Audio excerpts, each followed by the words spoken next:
Mordecai కొరకు సిద్ధపరచబడ్డ ఉరికొయ్య మీద హామానును దేవుడు ఏం చేశాడు? ఉరి తీయించాడు. మొత్తానికైతే యూదులకు ఆ షూషాను కోటలో లేకపోతే ఆ ప్రాంతంలో ఆ దేశంలో ఒక గొప్ప విజయము కలిగింది. హల్లెలూయా. యూదులకు ఏం కలిగిందండి? అక్కడ గొప్ప విజయము కలిగింది. దానిని బట్టి ఎస్తేరు పేరు గాని మొర్దెకై పేరు గాని ఆ దేశమందున్న సకల ఆ రాష్ట్రములలో అనేక ప్రాంతాలలో మారు మ్రోగింది. స్తోత్రం. హల్లెలూయా. గేట్ కీపర్ గా సాధారణ ఉద్యోగంలో ఉన్న వ్యక్తి ఒకేసారి హెచ్చించబడిన వాడై ఆ దేశానికి ప్రధాన మంత్రిగా మారిపోయాడు. హల్లెలూయా. వాచ్మెన్ గా ఉన్న వ్యక్తి ఎక్కడికి వచ్చేసాడు? ప్రధానమంత్రి. ప్రధానమంత్రి అంటే ఏ స్థాయి స్థానం అది? ఈరోజు మన ప్రధానమంత్రి ఉన్నాడు కదా, ఆ స్థాయి. ఒక మామూలుగా ఒక వాచ్మెన్ గా గేట్ దగ్గర ఉండేటువంటి వ్యక్తి ఒకేసారి వారికి కలిగిన విజయాన్ని బట్టి, దేవుడు వారికి ఇచ్చిన విజయాన్ని బట్టి, దేవుడు విన్న ప్రార్థనను బట్టి, దేవుడు చేసిన కార్యాన్ని బట్టి ఏమైపోయాడట? ఆ దేశానికే ప్రధాన మంత్రిగా మారిపోయాడు. స్తోత్రం. హల్లెలూయా. ఒక అద్భుతమైన విషయం ఈ పూట మనం ధ్యానం చేస్తున్నాం. మీరు చాలా జాగ్రత్తగా ఈ మాటలు వినాలి. సాధారణ ఉద్యోగం చేసేవాడు, సాధారణ కుటుంబంలో ఉన్నవాడు, సాధారణ జీవితం జీవిస్తున్నవాడు, ఇంకా మీకు చెప్పాలి అంటే దేశంలో ఒక బానిస. ఆ దేశంలో ఎవరితను? ఒక బానిస. బానిస అయిన వాడు, ఒక పని చేస్తూ బ్రతుకుతున్నటువంటి వ్యక్తి ఒకేసారి అతని పేరు గాని, అతని జీవితం గాని, అతని స్థితిగతులు గాని కంప్లీట్ మారిపోయాయి. అతని పేరు మారిపోయింది. దేశంలో సకల 127 ఆస్థానాలు కదా, సంస్థానాలు కదా, ఆ దేశాలలో ఇతని పేరు ఏమైందట? ఒక్కసారే. హల్లెలూయా. ఒక మాట చెప్పాలంటే గేట్ దగ్గర ఉన్నప్పుడు ఇది పేరు ఎవరు తెలుసు? ఆ గేట్ వేస్తూ తీస్తున్నప్పుడు పెద్ద లెక్క చేసిన వారు ఎవరు? ఈయన చూసిన వారు ఎవరు? పట్టించుకున్న వారు ఎవరు?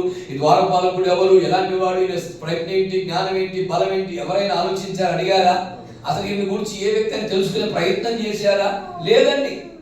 కానీ ఎప్పుడైతే దేవుడు ఆ దేశంలో వీరికి జయమునిచ్చాడో ఈ మొర్దెకై పేరట 127 దేశాల్లో వినబడడం ప్రారంభించింది. స్తోత్రం. హల్లెలూయా. అంటే కని విని ఎరుగని విజయం. ఏంటంట? కని విని ఎరుగని విజయం. ఇంకా చెప్పాలి అంటే తన జీవితంలో ఎన్నడూ కూడా మొర్దెకై ఊహించని స్థాయి, ఎన్నడూ ఊహించలే ఆయన. నాకు ఇలాంటి ఒక స్థాయి వస్తుంది, స్థితి వస్తుంది, పేరు వస్తుంది, ఉద్యోగం వస్తుంది, నేను హెచ్చించబడతాను, గొప్పవాడిని అయిపోతా, నేను ప్రధానమంత్రిగా మారుతాను. ఏ రోజు కూడా ఆయన ఏం చేయలేదు. ఊహించండి జీవితంలోకి వస్తే ఎలా ఉంటుందండి? హల్లెలూయా. ఊహించనిది కనుక మన జీవితంలోకి వస్తే ఉక్కిరి బిక్కిరి అయిపోతాం. అసలు మన పరిస్థితి, మన కాలు ఉండదు మామూలుగా. ఈ మొర్దెకై కూడా దేవుడు ఏం చేశాడంటే ఊహించని స్థాయిని ఇచ్చాడు. దాదాపుగా రాజు దగ్గర ప్రధానమంత్రి. ప్రధానమంత్రి అన్న దాంట్లోనే అర్థం ఉంది, ప్రధానమైన వాడు మంత్రి. స్తోత్రం. హల్లెలూయా. ఎవరు ఉన్నా ఇతనికి ఉండే స్థితి వేరు. అలాంటి ఒక ప్రధానమంత్రి స్థాయిలోకి వచ్చాడు. ఒక మాటలో చెప్పాలంటే అతని స్థానాన్ని బట్టి, అతని స్థితిని బట్టి, అతని హోదాను బట్టి అతనికి ఏమాత్రము కూడా లోపల ఏమి రాలేదట? గర్వము రాలేదండి. ఆమేన్. హల్లెలూయా. ఈ మాట కొరకే ఇదంతా చెప్తూ ఉన్నా. ఇంత గొప్ప స్థానం వచ్చింది. ఒక్క మాటలో చెప్పాలి అంటే కొంచెం మన పరిస్థితులు మారితే, మన స్థాయి మారితే, మన స్థితి మారితే, మన మాటలు మారుతాయి, మన ప్రవర్తన మారుతుంది, మన స్థితి విధానాలు మారుతాయి, మనం చేసే కార్యాలు మారుతాయి, మనం మారుతాం. మనం అంతా కూడా డిఫరెంట్ గా అయిపోతాం. కొంచెం మన స్థితి మారితే, మన హోదా మారితే, మన ఆర్థిక స్థితిగతులు మారితే, మన జ్ఞానం మారితే, మన హోదా మారితే, కొంచెం మన మాట విధానం ప్రవర్తన అవన్నీ కూడా ఏమైతే ఆటోమేటిక్ గా మారిపోతాయి. ఒక్క మాటలో చెప్తున్నా, మొర్దెకైకి వచ్చిన స్థాయి, అతను హెచ్చించబడ్డటువంటి విధానం, అతను పొందినటువంటి స్థితి ఎంత అయినా కూడా ఆయన ఏం చేయొచ్చు, గర్వించవచ్చు, చేయొచ్చు. కానీ ఈ పూట మొర్దెకైని గురించి ఒక శ్రేష్టమైన మాటలు రాయబడినాయి. అక్కడ ఆయన హెచ్చించబడ్డ తరువాత రాయబడ్డాయి. అతను వాచ్మెన్ గా ఉన్నప్పుడు రాయబడలే మాట. బాగా గుర్తుపెట్టుకోండి మాట, దైవజనులందరూ. ఆయన వాచ్మెన్ గా ఉన్నప్పుడు రాయబడిన సమస్య లేదు, మనకి సమస్య లేదు. ఆయన ఉన్న స్థాయిని బట్టి అలాగా ఇలా మాట్లాడతాడు అనుకోవచ్చు. కానీ వాచ్మెన్ గా ఉన్నప్పుడు కదా మాటలు రాయబడ్డాయి. ఆయన ప్రధానమంత్రిగా మారిన తరువాత ఆయన గురించి రాయబడ్డాయి. అసలు ఇంకో మాట చెప్పాలంటే ఎస్తేరు గ్రంథంలో రాయబడ్డ చివరి మాటలని. ఎస్తేరు గ్రంథంలో రాయబడ్డ చివరి మాటలు ఏమని రాయబడ్డాయి అక్కడ? ఇప్పుడు చదవండి. తన వారందరితో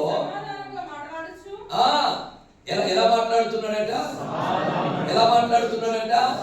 వాచ్మెన్ గా ఉన్నప్పుడు సమాధానంగా మాట్లాడుతున్నాడంటే అతని ఉద్యోగం చిన్నది, అతని స్థితి, ఆర్థిక స్థితిగతులు చిన్నవి, అతను చిన్నవాడు, సాధారణమైన వ్యక్తి కాబట్టి తప్పకుండా అందరితో మాట్లాడాల్సిన అవసరం ఉంది, గౌరవించాల్సిన అవసరం ఉంది.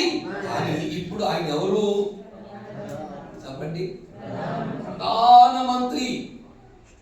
ఇంకా మీకు చెప్పాలి అంటే ఈయన పేరు 127 దేశాల్లో మారుమోగింది.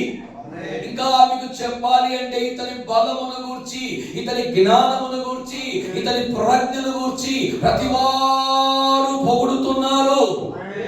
హల్లెలూయా. రాణి అయిన ఎస్తేరు ఆ సూసాను కోటలో ఉన్న ఏది మొర్దెకై చెబితే ఆ మాటే వింటుంది. ఇప్పుడు దీన్ని బట్టి ఆలోచిస్తే ఈయన స్థాయి చాలా ఉన్నతంగా మారిపోయింది కదా. ఇంత ఉన్నతమైన స్థాయికి ఎదిగిన తరువాత తన ప్రజలతో ఈయన ఎలా మాట్లాడుతున్నాడట? నేను ఒకసారి తప్పుగా అనుకోవద్దు, నేను ఒక దైవజనుడికి ఫోన్ చేశాను. ఎందుకు ఫోన్ చేశానంటే నాకు డేట్స్ కావాలి. ఫోన్ చేశాను, అయ్యా పలాని చోట నుంచి కాల్ చేస్తున్నాను, నాకు కొంచెం డేట్స్ కావాలి, మరి మీటింగ్స్ పెడుతున్నాను నేను, మీకు ఏమైనా డేట్స్ ఉంటే మాకు ఇస్తారా అని అడిగితే ఆయన ఏమన్నాడు తెలుసా? ఇప్పుడు యేసు ప్రభు ఫోన్ చేసిన డేట్స్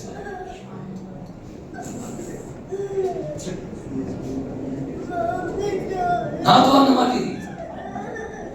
ఇప్పుడు ఒకవేళ యేసు ప్రభువే కనుక నాకు ఫోన్ చేసిన డేట్స్ అడిగినా డేట్స్ లేవని చెప్తా. ఇప్పుడు నేను సైలెంట్ అయిపోయి ఫోన్ ఒక్క మాట కూడా చేయలేదు. ఒక్క మాట, ఇక పైగా మాట కాదు కదా, ఇంతవరకు ఫోన్ చేయలేదు. ఇక యేసు ప్రభుకి డేట్ నాకే డేట్. హల్లెలూయా, స్తోత్రం, హల్లెలూయా. యేసు ప్రభుకే డేట్ లేదు, ఆయన నాకు డేట్ ఇస్తాడు. ఇది ఫోన్ చేసి కూడా వ్యర్థమే, మాట్లాడి కూడా వ్యర్థమే, నేను అడిగి కూడా. ఇక అప్పటి నుంచి ఇప్పటి వరకు ఆయనకు ఫోను చేయలేదు, మాట మాట్లాడలేదు, కలవలేదు, అసలు ఇంతవరకు ఆయన దగ్గరికి పోలేదు. ఆయన నన్ను పిలిచేది, ఆయన పిలిచేది. హల్లెలూయా. నేను ఎందుకు ఈ మాట చెప్తున్నానంటే, దేవుడు తనని వాడుకొన ప్రారంభించగా వాడబడు, వాడబడు. కానీ వాడబడుతున్న క్రమములో నీ ప్రజలతో నువ్వు ఎలా మాట్లాడాలా? ప్రాణం చచ్చిపోయింది మాట విని. హల్లెలూయా. ఇదే మాట అంటే ఒక స్థాయికి వచ్చిన తర్వాత మన మాట ఏమైతుంది? ఒక స్థాయికి వచ్చిన, మామూలుగా ఉన్నప్పుడు కాదు నేను చెప్పేది, ఒక స్థాయికి వచ్చిన తర్వాత మన మాట, మన ప్రవర్తన, మన జీవితం, మన లైఫ్ స్టైల్. దయచేసి ప్రియమైన దైవ జనాంగమా, ఒక అద్భుతమైన మాట చెప్తున్నాను. నువ్వు ఏ స్థాయికి వెళ్ళిపోయినా నీ అంతరంగములో ఉండాల్సిన ఆ తగ్గింపు ఏదైతే ఉందో అది ఎన్నడూ నిన్ను విడిచిపోకూడదు. విడిచిపోకూడదు. అది చాలా ఇంపార్టెంట్ విషయం సేవలో. అది చాలా ఇంపార్టెంట్. చాలా మంది అంటే దైవజనులు అప్పుడప్పుడు ఫోన్ చేసి, అయ్యా మీరు వస్తున్నారు కదా, మీకు ఏం వంట చేయాలి అయ్యా? ఎందుకు వంట ఇవన్నీ అయ్యా? మీరు ఏం తింటే నాకు స్పెషల్ అవసరం లేదు. హోటల్ రూమ్ కూడా అవసరం లేదు నాకు. మీరు ఎక్కడ ఉంటారో కాడు ఉంటా, మీతో పాటుగా నాకేం పెద్ద ప్రత్యేకతలు. హల్లెలూయా. ఇప్పుడు ఏదో ఈరోజు ఒక చిన్న మాట చెప్పాలంటే దైవజనులారా, ఒక చిన్న మాట చెప్తా. నేను సేవకు వచ్చిన ఆ తొలి నెలలో నాకు ఇల్లు దొరకలే. నేను ఆ విలేజ్కి వెళ్ళి రెంట్కు ఉండాలని అడిగితే ఎక్కడ ఇల్లు దొరకలేదు నాకు. ఒక ఇంటికి వెళ్ళా. ఆ ఇంటి వాళ్ళని అడిగా, అమ్మ ఏదైనా ఖాళీ రూమ్ ఉందా, నేను ఇట్లా సేవ చేయడానికి వచ్చా, రెంట్కు ఉండాలనుకుంటానంటే, అయ్యా రెంటేమి వద్దు కానీ ఒక మాట చెప్తా వింటాను అన్నది. ఏంటి? మేము కొత్తగా ఇల్లు కట్టుకున్నాము, అది కట్టుకోక ముందు సిమెంట్ ఇవన్నీ కూడా వేయడానికి ఒక చిన్న బాగా వేసాము, గడ్డి గుడిసే కూడా వేసాము, మీకు ఇష్టమైతే అందులో ఉండండి అని పోయి చూపించినాను. నేను చూస్తే లోపలికి వచ్చినప్పుడు ఆయనకి ఏం దొరికిందట? సత్రములో స్థలము లేనందున ఆయనను తీసుకొని వెళ్ళి ఎక్కడ ఉంచారని రాయబడింది? పశువుల దొడ్డిలో పశువుల శాలలో ఉంచారట. సత్రములో ఆయనకు స్థలము లేనందున ఎక్కడ తీసుకెళ్ళి ఉంచారు? పశువుల పాకలో పెట్టారట. నాకు ఆ పశువుల పాక జ్ఞాపకం వచ్చింది. దేశానికి పశువుల పాక దొరికింది. నాకు ఆ పశువుల పాక కావాలి, అది కావాలి, ఇలా ఉండాలి, అలా ఉండాలని కోరుకుంటే పరిస్థితి ఎట్లా? హల్లెలూయా. ఇది ఎప్పటికీ ఒక మాట చెబుతున్నా, యథార్థంగా చెబుతున్నా. నాకు చిన్న చాప ఒక దిండు ఉంటే ఎక్కడైనా ఉంటా. స్తోత్రం. హల్లెలూయా. ఒక దిండు మాత్రం కంపల్సరీ అండి. స్తోత్రం. హల్లెలూయా. అది మాత్రం కంపల్సరీ, ఏదున్నా లేకున్నా అది మాత్రం కంపల్సరీ. నాకు చిన్నప్పటి నుంచి అది అలవాటు అయిపోయింది. ఎందుకు ఈ మాట చెప్తున్నానంటే, దేవుడు తనను హెచ్చించాడు కానీ తాను హెచ్చించుకోలే. హల్లెలూయా. దేవుడు తనను ఘనపరిచాడు కానీ తనను తాను మాత్రం ఏం చేయలేదు? ఘనపరచుకోలేదు.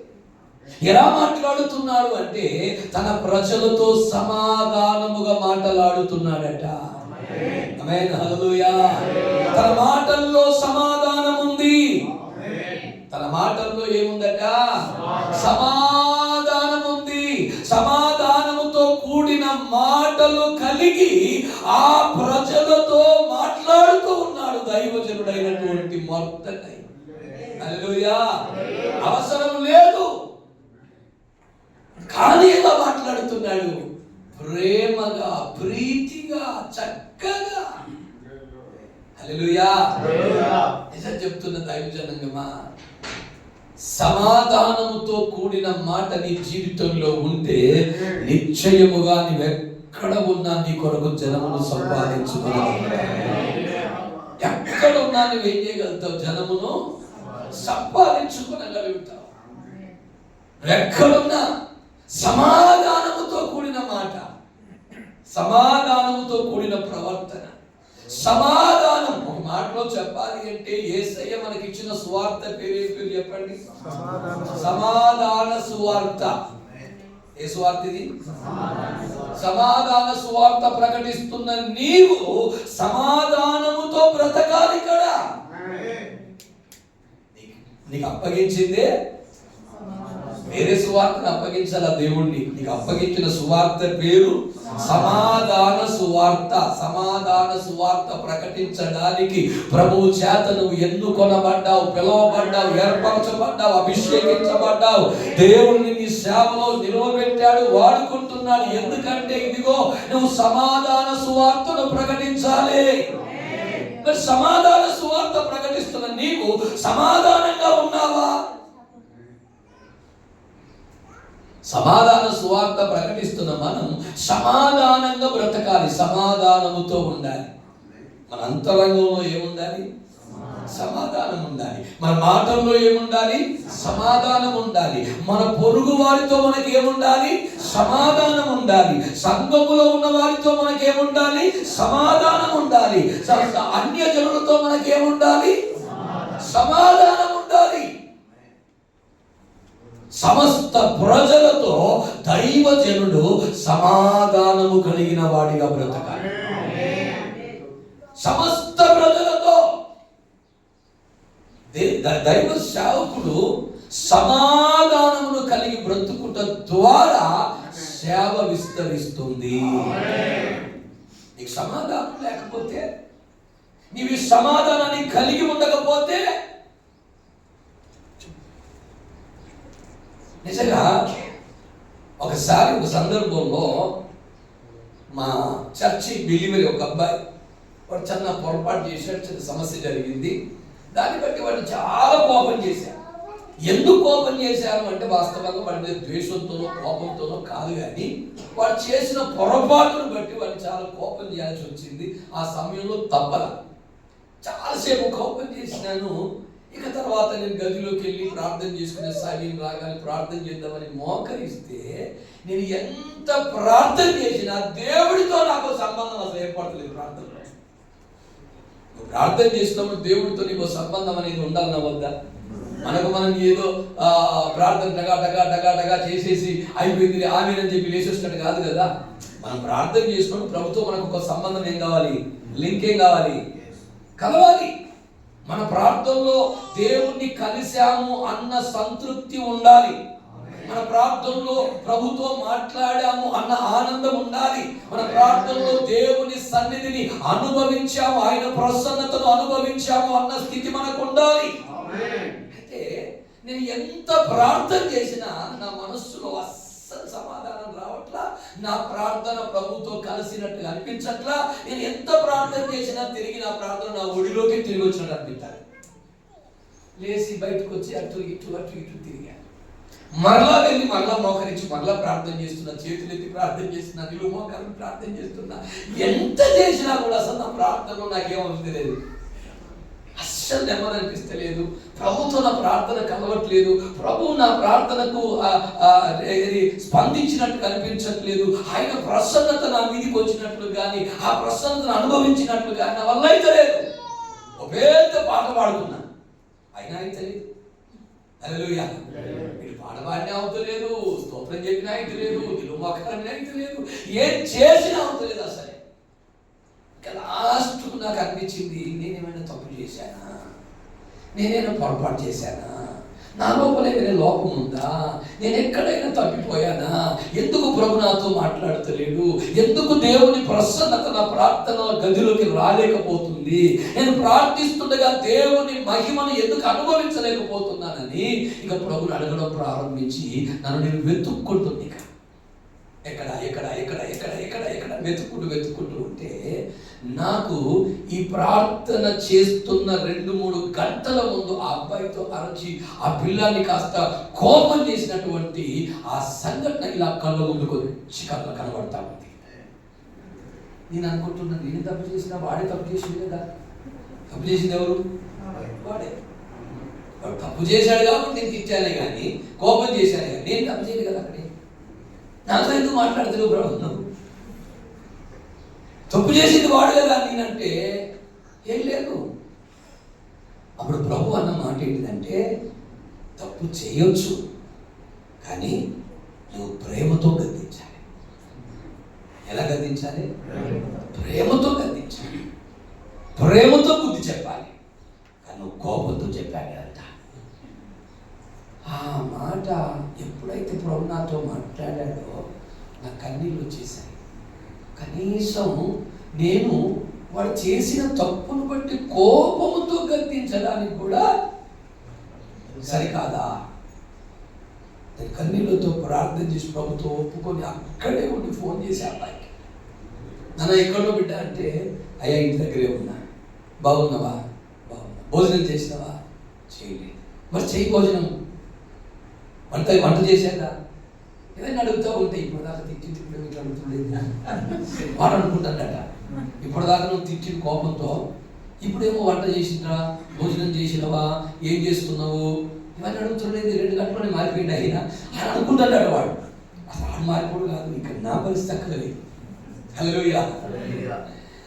ఆ తర్వాత ఆయనతో మాట్లాడి, నువ్వు సాయంత్రం ఇంటికి రా బిడ్డ, నీకు ప్రార్థన చేయాలని కొంచెం మనసు అనిపిస్తుంది, నాకు ఎందుకో సాయంత్రం 5 గంటల వరకు రాను అని ఆయనతో ప్రేమతో మాట్లాడి ఫోన్ పెట్టేసి ఆ తర్వాత మరలా మోకరించి ప్రార్థన చేస్తూ ఉంటే అప్పుడు దేవుని సన్నిధిని అనుభవించడం. మనం కలిగి ఉన్న సువార్త ఏం సువార్త? మనం ఈ లోకంలో దేన్ని కలిగి ఉండాలి? దైవజనుడు తన సమాధానాన్ని ఏ పరిస్థితుల్లో కూడా ఏం చేయకూడదు, కోల్పోకూడదు. దైవజనుడు ఎట్టి పరిస్థితుల్లో కూడా, అందుకే నా జీవితంలో నేను ఎప్పుడు కానీ దయ్యాలు పట్టిన వాళ్ళు వచ్చినా, రోగాలతో వచ్చిన వాళ్ళు వచ్చినా, ఫస్ట్ గదిలోకి వెళ్ళి ప్రార్థన చేసి, ప్రభా నేను ఏమైనా పొరపాటు చేసినా, తప్పు చేసినా, ఎక్కడైనా లోపం ఉందో ఉంటే ఇప్పుడే చెప్పినాను, నేను సరి చేసుకుంటా, తర్వాత పోయి ప్రార్థన చేస్తాను. హల్లెలూయా. ఎందుకంటే దేవుని సన్నిధిని సమాధానం లేకుండా ఒక రోగికి ప్రార్థన చేస్తే స్వస్థత రాదు. సమాధానం లేకుండా దయ్యం పట్టిన వ్యక్తికి ప్రార్థన చేస్తే ఆ దయ్యం వారిని వదిలిపెట్టి వెళ్ళిపోదు. ఈ రోజు ప్రతి దైవజనుడు తన అంతరంగంలో సమాధానాన్ని కలిగిన వాడిగా ఉండాలి. ఒక మాటలో చెప్పాలంటే ప్రభువైన యేసు క్రీస్తుల వారిని అప్పగించేది యూదా అని యేసు ప్రభుకు తెలుసు. తెలుసా తెలియదా? తెలుసు. యూదా ఇస్కరియోతు వచ్చి అన్నాడు కదా, ప్రభువా నేనేనా? అప్పుడు యేసు ప్రభు ఏమన్నాడు? నువ్వు అన్నాడు. హల్లెలూయా. అంటే యేసు ప్రభుకు తెలుసు ఆయన అప్పగించేది యూదా, యూదా కూడా తెలుసు అప్పగించేది నేనే అప్పగించేదని యేసు ప్రభువు కూడా తెలిసిపోయింది అన్న సంగతి కూడా. హల్లెలూయా. అంత జరిగిన ప్రభు ఇచ్చాడా లేదా? అంత జరిగిన ప్రియుడా అన్నాడా లేదా? అంత జరిగిన ముద్దు పెట్టుకుంటే చక్కగా దగ్గర తీసుకున్నాడా లేదా? అంత జరిగిన ఒక్క మాట అయినా దుర్మార్గుడా నీచుడా నన్ను అప్పగించడానికి నా యుద్ధకే వచ్చావా అన్నాడా? ఒకవేళ మనమే అయితే అంత తెలిసి ఏం చెప్తాం? మన సంఘంలో ఉన్న విశ్వాసే, మన విశ్వాసే, మనతో ఉన్నవాడే, మన సమస్యలన్నీ తెలిసిన వాడే, మన బలం తెలుసు, బలహీనత తెలుసు, మనం ఏంటో తెలుసు, ఏ స్థితియో తెలుసు, అన్ని తెలిసిన వాడే ఒకవేళ నీకు విరోధంగా నీకు వ్యతిరేకమైన మనుషులతో ఉన్నాడనుకో, అది నీకు అంటపడ్డాదనుకో, వారితో కలిసి దగ్గరికి వచ్చాడనుకో, నువ్వేం చెప్తావు? లోపల ఎట్లుంటుంది? బాయిల్ అవుతుంది మొత్తం. హల్లెలూయా. లోపల ఉడికిపోతాం మొత్తం.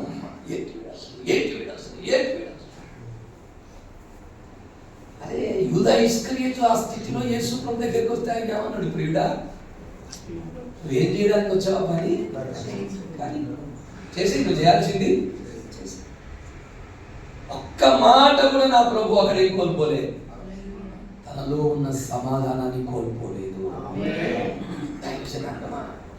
ఈ సేవలో నీవు సమాధానమును కోల్పోతే దేవుని వాక్యాన్ని ప్రజలకు అందించలేవు. నీ ద్వారా ప్రభు ఏదైతే ప్రజలతో మాట్లాడాలి అనుకుంటున్నాడో అది అందించడానికి సరి అయిన సిద్ధపడిన హృదయం నీకు ఉండదు. ఇంకో మాటలు చెప్పాలంటే ఎంత గొప్ప ప్రసంగికుడైనా దేవుని చేత నడిపింపబడకపోతే ఆ రోజు ఫెయిల్ అయిపోతాడు. ఎంత గొప్ప ప్రసంగికుడై ప్రకటన గ్రంథం నుంచి ఆదికాండం ప్రకటన గ్రంథం ఎరిగిన వాడైనా, ఏ సబ్జెక్ట్ మీద నేను అనర్గళంగా మాట్లాడగలిగిన వాడైనా, ఏ సబ్జెక్ట్ అయినా బోధించడానికి సామర్థ్యము కలిగిన వాడైనా ఆ పూట నడిపింపే రాకపోతే కనుక రాకపోతే ఖచ్చితంగా ఏమైపోతాడు? ఫెయిల్ అయిపోతాడు. ప్రసన్నత ఉన్నది, ప్రజలకు దేవుని మాటలు అందించాలన్న తృప్తి ఉన్నది, ఒక వెలితి బాధ దుఃఖం ఉండిపోద్ది లోపల. ఈ పూట నేను సరి అయిన విధంగా దయచేసి ప్రియమైన దైవ జనాంగమా మన హృదయాలను సమాధానముతో కాపాడుకోవాలి. ఫస్ట్ మన హృదయాలు ఏం చేయాలి? సమాధానముతో కాపాడుకోవాలి. సమాధానం ఉండాలి లోపల. ఏది ఏమైనా దైవజనుడు తన సమాధానాన్ని కోల్పోకుండా బ్రతకాలి. సమాధానాన్ని కోల్పోకుండా బ్రతకాలి అంటే మనకి ఏముండాలి? ఫస్ట్ ఎంత పెద్ద పాపము మనకు విరోధంగా చేయని ఆ వ్యక్తిని ఏం చేయాలి? వెంటనే క్షమించాలి. వెంటనే క్షమించగల మనసు ఉండాలి. దైవజనుడు క్షమించగలిగిన మనస్సుతో ఉంటే తన సమాధానం తనలో అలాగే ఉంటుంది. చందమౌసరి ప్రియమైన నా దైవ జనాంగమా, ఈ పూట మనం మొర్దెకైని చూస్తున్నాము. తను ఎంత గొప్ప స్థితిలో ఉన్నా తన ప్రజలతో ఎలా మాట్లాడుతున్నాడట, సమాధానము కలిగి మాట్లాడుతున్నాడు. ఏ కొంచెం కూడా ఆయన లోపల వేరే ఆలోచన కానీ తొందర కానీ లేదు. సమాధానంగా ప్రేమగా మాట్లాడుతూ ఉన్నాడు. ఆ మాటలు వింటున్నప్పుడు ప్రజలు అనుకుంటున్నారు, ఇంత గొప్ప స్థితిలో ఉండి కూడా మనతో ఇంత ప్రీతిగా మాట్లాడగలుగుతున్నాడే, ఈ దైవజనుడు నిజంగా దేవుని చేత నడిపించబడుతున్నాడు. హల్లెలూయా. ఒక మాట చెప్తున్నా, మీరు ఆత్మ చేత నడిపించబడుతూ చూడండి, మన ఆలోచన చేత నడిపించబడుతూ చూడండి. మన ఆలోచన చేత నడిపించబడితే, మన జ్ఞానం చేత నడిపించబడితే, మన బలము చేత నడిపించబడితే అది ఎవరికి తృప్తినివ్వదు. సొలొమోను అంతటి జ్ఞానియే తన రాజ్యంలో చీలిక తెచ్చుకున్నాడు. ఏం తెచ్చుకున్నాడండి? కదా, అవునా కదా? కానీ సమాధానంతో నడవాలి. ఇంకో మాట చెప్పిన, దేవుడు దావీదును మందిరం కట్టాలి అని ప్రేరేపించబడ్డాడు. అలా ప్రేరేపించబడ్డవాడు ఏం చేశాడు? దైవజనుడిని పిలిచి నేను మందిరం కట్టాలనుకుంటున్నాను అన్నాడు. వెంటనే దైవజనుడు అన్నాడు, ఓకే మంచిది, కట్టేసే, నీకు తోచినంత చేసేయాడు. ఈ ఇంటికి వెళ్ళిన తర్వాత దేవుడు మాట్లాడుతున్నాడు ఆయనతో. దావీదు మందిరం కట్టడానికి వెళ్ళి ఎందుకు అతని చేతులట రక్తముతో తడిసి, రక్తాన్ని చిందించిన, ఎన్నో యుద్ధాలు చేసిన వాడు ఈయన మందిరం కట్టదున్నాడు. మరి ఎవరు? అతని గర్భవాసంలో పుట్టబోయే కుమారుడు సొలొమోను ఉన్నాడే, అతను కట్టాడు. అందుకే సొలొమోను రాజ్యంలో ఏమన్నా యుద్ధాలు ఉన్నాయా? సమాధానం. యుద్ధాలు సమాధానం ఉంది కాబట్టి ఆయన ఏం కట్టగలిగాడు? సమాధానం ఉంటే నువ్వేం కట్టగలుగుతావు? మందిరాన్ని, సంఘాన్ని. సమాధానం ఉంటే సంఘాన్ని కట్టగలుగుతాం, సమాధానం ఉంటే మందిరాన్ని కట్టగలుగుతాం, సమాధానం ఉంటే పరిచర్య చేయగలుగుతాం, సమాధానం ఉంటే సువార్త చేయగలుగుతాం, సమాధానం ఉంటేనే ఆత్మలను సంపాదించగలుగుతాం, సమాధానం ఉంటేనే మన పరిచర్య అంచెలంచెలుగా అభివృద్ధి చెందుతుంది. సమాధానం లేకపోతే ఎన్నటికీ జరగదు. దయచేసి ప్రియా దైవ జనాంగమా, ఈ పూట నా ప్రభు మనతో మాట్లాడుతున్న మాట ఏంటంటే, ఫస్ట్ సేవలో నీ హృదయం డిస్టర్బ్ కాకుండా ఒక సమాధానముతో నుండునట్లుగా కాపాడుకోండి. సేవలో సమాధానం ఉండాలి. మన మనసు ఎప్పటికీ, మన హృదయం ఎలా ఉండాలి? సమాధానం ఉండాలి. గలిబిలి, కలవరం, ఆందోళన, లోపల ఒకలాంటి భీతి, ఒక వ్యక్తి క్షమించలేనని భీతియో, కోప్పడిన భీతియో, తిట్టారని ఏదో ఒకటి ఉండొద్దు. అస్సలే ఉండదు. మన లోపల ఒక సమాధానం మనం ఏలుబడి చేయాలి. మన హృదయంలో ఒక సమాధానం మనం కలిగి బ్రతకాలి. ఆ సమాధానము చేత మీరు పరిచర్య చేయండి. మీరు ఎక్కడ నిలవబడ్డా దేవుని ప్రసన్నత అలా రిలీజ్ అవుతుంది, అలా వెళ్ళిపోద్ది ప్రజలు. నేను చెప్తున్నా, ఒక్క మాట గుర్తుపెట్టుకోండి, మనం ఎన్ని మర్మాలు చెప్పామనేది కాదు, కానీ ప్రజలు ఆ మాటలు ఎంతవరకు స్వీకరించగలుగుతున్నారు, పరిశుద్ధాత్ముడు ఆ మాటల చేత వారి హృదయాలను ఎంతవరకు కదిలించగలుగుతున్నాడు అనే దాని మీదనే నీ విజయం ఆధారపడి ఉంటుంది. కనుక దయచేసి గొప్ప సమాధానాన్ని మీ హృదయంలోకి రానివ్వండి. సేవలో మొట్టమొదటి సమాధానం కలిగి పాస్టమ్మ కానీ, పాస్టర్ గారు కానీ, పిల్లలతో కానీ ఇంట్లో ఏముండాలి? చెప్పండి. పాస్టమ్మ గారితో మనకి ఏముండాలి? ఉంటుందా? చీటికి మాటికి, చిన్నదానికి పెద్దదానికి ఓ ఆకాశం అంతా అరుస్తారు కొంతమంది. చందానికి పెద్దదానికి, ఎందుకంటే వీళ్ళ ప్రెస్టేషన్, కోపం తీసుకుంది ఎవరి మీద?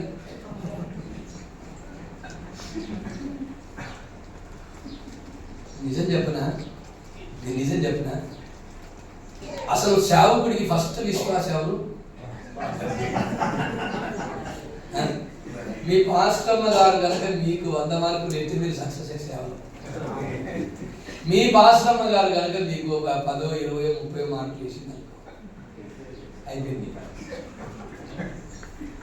పాస్టమ్మ గారిని మీరు మొదట సంపాదించుకోండి. మొదట మీరు ఎవరిని సంపాదించుకోండి? ఫస్ట్ పాస్టమ్మ గారిని సంపాదించుకోండి. మరి ఎంతమంది పాస్టర్ గారిని సంపాదించుకుంటారో తెలియదు. స్తోత్రం చెప్పండి. ఎందుకంటే పరిచయంలో భాగం మీ కూడా తల్లి, మీరు కూడా పరిచయంలో పాలిభాగస్తులే. మీ మీద కూడా దేవుడు ఏం చేశాడు? సేవ అనే కాడిని మోయటకు 2 ఇటువైపు అటువైపు కట్టబడ్డ చెప్పండి ఎత్తులో పని. సేవ అనే కాడి మోయడానికి అటువైపు ఇటువైపు కట్టబడ్డ వారే కనుక సేవకుడు మీతో సమాధానంగా ఎలాగైతే ఉండగలుగుతూ ఉన్నాడో మీరు కూడా ఏం చేయాలా? సేవకుడితో. కొంతమంది పాస్టర్లు ఉంటారు చూసినవా, ఈయన ఇక్కడో తిరిగి అలసిపోయి బయటికి పోతే విశ్వాసుల సమస్యలు అవునా కాదా? ఇంటికి రాగానే మీరు కూడా ఇంత తయారు చేసి పెడతారు, తయారు చేసి పెడతారు. ఇంటికి రాగానే అయ్యో మమ్మల్ని పడుచుకోవట్లా, మమ్మల్ని చూడట్లా, మీకు ఎప్పుడు సేవే సేవే సేవే సేవే. విశ్వాసులకు ఇంత సమయం ఇస్తున్నావు, మాకెంత సమయం ఇస్తున్నావు, మాకెంత అవకాశం ఇస్తున్నావు, మమ్మల్ని పట్టించుకోవా, మా బాగోగులు మంచెళ్ళు పిల్లలు మేము అవసరం లేదా? అసలు ఫస్ట్ సేవ మాకు చేయి, తర్వాత వాళ్ళు చేయాలి. ఫస్ట్ సేవ ఎవరు చేయాలట?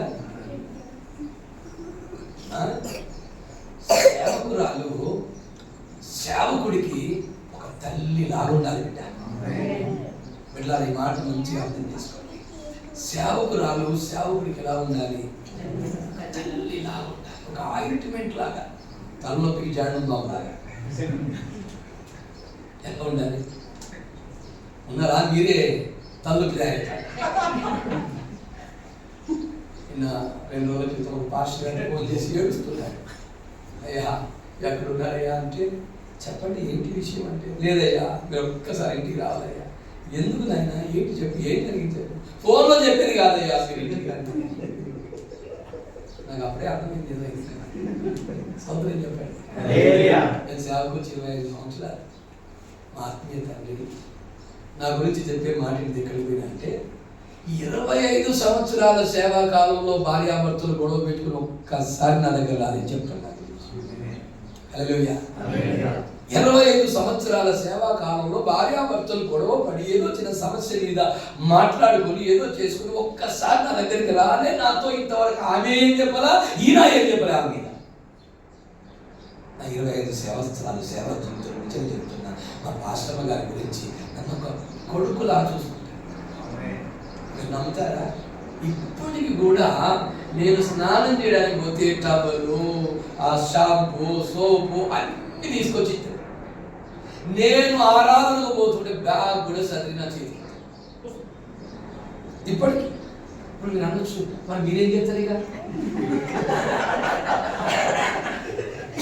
నేను చెప్తాను, ఆ పాస్టర్ ఒక్కతే భాషలు అన్ని వేస్తూ అమ్ముకుంటా ఉంటే మెల్లిగా పక్కకు పోయి కూర్చొని నేను కూడా తోముతాను.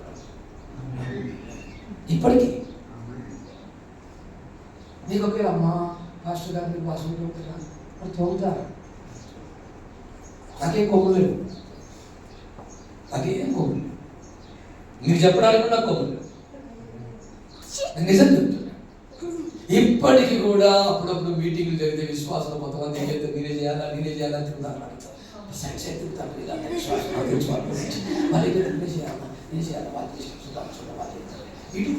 వీళ్ళందరూ తిరుగుతాడు. చక్కగా అక్కడ కూర్చున్నాను అడిగి నేను కూర్చోగానే గంపు వచ్చేస్తాను.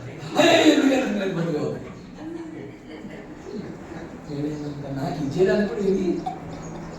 మీరు ఇప్పటికీ అంటే విశ్వాసానికి మంచిగా 1 గంట 2 గంటలు వాక్యం చెప్పుకోండిరా, నేను ఈ పని అంతా చేసుకుని వస్తాను మీ దగ్గరికి. మా అమ్మ వాళ్ళ కాదు మరి కదా చేయండి. నేను ఎందుకు ఈ మాట చెబుతున్నానంటే, ఫస్ట్ మాస్టర్ గారికి సంఘానికి ఒక మంచి సమాధానం ఏముండాలండి? మంచి సమాధానం ఉండాలి. పాస్టర్ గారు ఇద్దరు కనుక విశ్వాసుల ముందు కొంచెం తేడాగా కనబడ్డ సంఘం మీ గౌరవం మీద, సంఘం మీకు విలువివ్వదు, సంఘం మీ మాట వినదు. సంఘం మీ మాట ఒకసారి మా ఆత్మీయ తండ్రి జమ్మూ కాశ్మీర్లో ఉంటారు. మీకు తెలుసు ఏం సమీల్ గారిని, కెప్టెన్ ఏం సమీల్ గారిని గొప్ప నాయకుడు, వరల్డ్లోనే గొప్ప అపోస్తలుడు, మామూలు అపోస్తలుడు కాదు. మంచిగా చెప్తున్నా, నేను కాశ్మీర్ మొదలుకొని కన్యాకుమారి వరకు ఆయనతో తిరిగాను. ఆయన వాక్యం చెబుతా ఉంటే ఇక్కడ ముందు కూర్చునేవాడిని, ఈ ముందు కూర్చునే మనుగులు పుట్టేది నాకు. ఎందుకంటే ఏ నిప్పులు కుమ్మరించినట్టు ఉంటుంది ఆయన వాక్యం. అంతే, నిప్పులు మీద కుమ్మరిస్తేట్టు దాకుంటుంది. అయితే ఆ దైవజనుడు ఏం చేశాడు, ఒకరోజు అప్పుడు ల్యాండ్ లైన్ ఫోన్లు, నాకేం ఫోన్ లేదు కానీ అక్కడ మా దగ్గర షాప్ ఉంటే షాప్లో ల్యాండ్ లైన్ ఫోన్ ఉంటే ఏదైనా అవసరం ఉంటే దీనికి చేయడానికి ఏదైనా నీకు కాంటాక్ట్ నెంబర్ ఏదైనా ఉంటే అప్పుడు అవసరమైన చేయడానికి అని అంటే సరే అని చెప్పేసి ఆ నెంబర్ ఇచ్చాను. నాకు ఆ నెంబర్ ఫోన్ చేశాడు. వాళ్ళ దగ్గరికి వెళ్ళి ఆ షాపుడితో నేను వస్తున్నాను, మీటింగ్ అరేంజ్ చేయమని చెప్పుకోవాలి. సరే అని చెప్పేసి నేనేం చేసిన, అయ్యగారు చెప్పారు కదా అని చెప్పి ఆయన దగ్గరికి వెళ్ళి నేను ఆయన దగ్గరికి పోయేసరికి ఉదయకాలమే జస్ట్ 7 o'clock వరకు వెళ్ళిపోయింది. నైట్ ఈ 7 o'clock జరుగుతున్న కార్యం ఏంటంటే పాస్టర్మ గొడవైంది. రాత్రి తెల్లవారి విశ్వాసం వచ్చి పంచాయతీ చేస్తున్నారు. విశ్వాసం వచ్చి ఏం చేస్తున్నారు, కూర్చొని అమ్మగారు అట్లా కాదండి, అలా మాట్లాడద్దు మీరు అని అమ్మగారు అంటున్నారు. అయ్యగారు మీకు ఇంత కోపం ఎందుకు అని అయ్యగారు. నేను పోయినా ఎందుకంతా వాళ్ళేమనుకుంటున్నారు, ఈ అయ్యగారు పిలిచినారు మాట్లాడడానికి. నేనేం చెప్పిన, అయ్యగారు ఫోన్ చేశాను పెద్ద ఆయన, మరి మీటింగ్ అంటే మీ దగ్గర అలా డేట్స్ అని చెప్పారు, చెప్పడానికి వచ్చాను. అసలు జరుగుతుంది అక్కడ ఎవరి దారి, మరి ఎవరు చెప్తున్నారు వచ్చి, రేపు ఈ విశ్వాసాన్ని ఎలా గౌరవిస్తారు చెప్పండి, ఎలా గౌరవిస్తారు? ఏదైనా సమస్య వస్తే నీ యొద్దకు మోసుకొని రాగలుగుతారా? నువ్వు చెప్పగలుగుతావు వాళ్ళు కూర్చొని, గొప్పమ్మ ఇలా చేయొద్దమ్మా, అలా మాట్లాడద్దు అనగలుగుతావా? ఎందుకంటే నీకే కదా వాళ్ళు చెప్పింది ఇప్పటిదాకా, ఇప్పుడు నువ్వెలా చెప్తావు వాళ్ళకి? అందుకే సేవ చేస్తున్నప్పుడు చాలా జాగ్రత్తగా చేయాలి. సేవ ఎలా చేయాలి? తొందరపడద్దు. మనుష్య ఆవేశం ఏంటండి? మనుష్య ఆవేశం సేవలో కనబడదు. దైవావేశం కనబడితే ఓకే. మందిరంలో వేసే దైవావేశాన్ని కనబరిచింది, దైవావేశాన్ని కనబడి మనుష్యావేశాన్ని కనబరచాలి. మనుష్యుని ఆవేశం సేవలో కనబడవద్దు. అందరూ మనుషులనే. పాస్టర్ గారు ఏదైనా తెలుగు తప్పు చేయొచ్చు, పాస్టర్ గారు తెలుగు తప్పు చేయొచ్చు, దాన్ని మనసులో పెట్టుకో. సమయం వచ్చినప్పుడు దగ్గరగా కూర్చున్నప్పుడు నిదానంగా ఓపికగా ప్రశాంతంగా ఉన్నప్పుడు కలిసి ప్రార్థన చేసుకుని ముందో ఎప్పుడో సమయం వచ్చినప్పుడు ఏం చేయ, ఇలా ఉంటే బాగోదేమో అసలు ఆలోచించండి. అమ్మా ఇలా ఉంటే బాగోదేమో కాస్త ఆలోచించండి. నిదానంగా కూర్చొని ఏం చేయాలా, అంతేగాని ఆవేశాన్ని చూపకూడదు. మనుష్య ఆవేశం సేవలో కనబడవద్దు. మనం చేస్తున్నది మనుష్యుల సేవ కాదు, దేవుని సేవ. ఎవరి సేవ?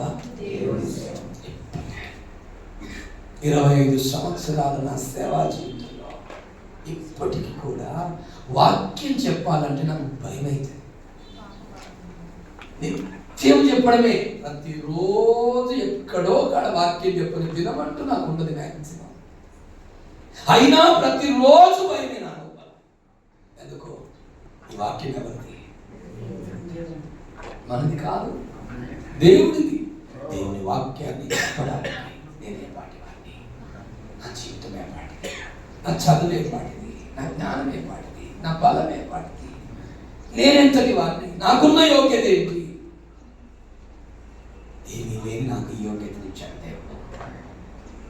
ఆ భయం దయచేసి ఒక మంచి మాట చెప్తున్నా. మొర్దెకై ప్రధానమంత్రి అయిండు, కానీ ఎలా ఉన్నాడట? సమాధానం. ఆయన చూసి నిజంగా ఆశ్చర్యపోతాడు. ఇంత స్థాయికి వచ్చినా ఇలా ఎలా మాట్లాడగలుగుతున్నాడు అని. దయచేసి దయచేసి ఏ స్థాయి కథ సమాధానంగా నీ ప్రజలతో ఉండే. రెండో మాట ఏంటిదండి? తన జనుల యొక్క క్షేమమును విచారించువాడట. తన జనుల యొక్క క్షేమం తన క్షేమమా, తన క్షేమమా, తన కుటుంబ క్షేమమా, తన పిల్లల క్షేమమా, ఎవరి క్షేమం? తన జనుల యొక్క క్షేమమును విచారించువాడు. స్తోత్రం చెప్పండి దేవుడి. అందరూ చెబుదాం మరొక్కసారి, సంతోషంగా చేతులెత్తి చెబుదామా? ఈరోజు ప్రియ దైవ జనాంగమా, దైవ జనుడైన మొర్దెకై ఎలా కనబడుతున్నాడు అక్కడ అంటే తన జనుల యొక్క క్షేమమును విచారించువాడు. విచారించడం అంటే తెలుసుకోవడం. వారు ఎలా ఉన్నారు, ఏ విధంగా ఉన్నారు, వారి పరిస్థితులు ఏంటి, వారి స్థితిగతులు ఏంటి, వారి ఇంట్లో ఎలా ఉన్నారు, వారి పరిస్థితులు ఏ విధంగా మారుతున్నాయి, ప్రతిదీ కూడా ఈ దైవజనుడు విచారించి ఏం చేస్తున్నాడు, తెలుసుకుంటున్నాడు. ఈరోజు దైవజనుడిగా మనకున్న బాధ్యత, దైవజనుడిగా మనకున్న గొప్ప బాధ్యత సంఘమును గురించి ఎప్పుడు కూడా విచారించు వారముగా, ప్రతి కుటుంబమును గురించి నీకు తెలిసి ఉండాలి, ప్రతి విశ్వాసిని గురించి నీకు తెలిసి ఉండాలి. నీ ప్రార్థనలో ప్రతి కుటుంబాన్ని ఎత్తిపట్టాలి. ప్రతి కుటుంబములో ఉన్న వారి కుటుంబ సభ్యులను కూడా నువ్వేం చేయగలగాలి, జ్ఞాపకం చేసుకోవాలి, విచారించాలి.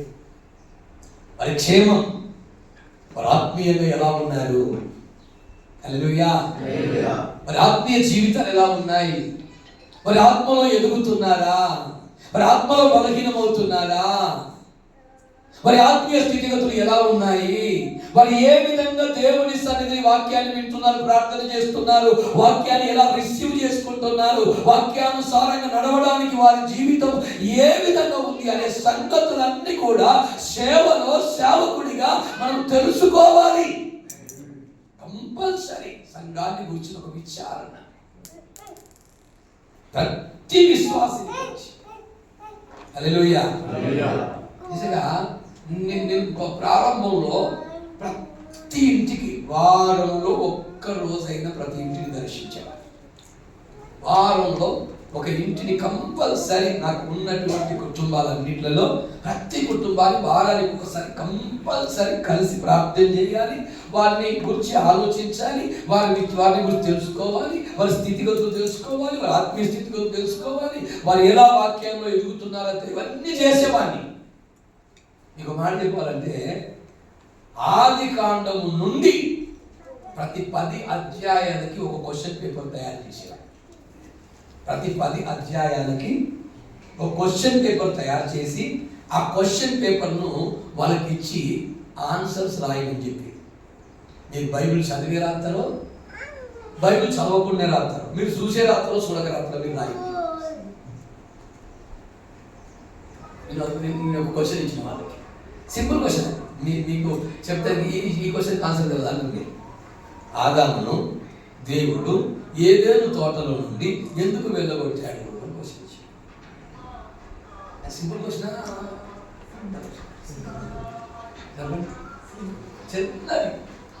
చిన్న క్వశ్చన్.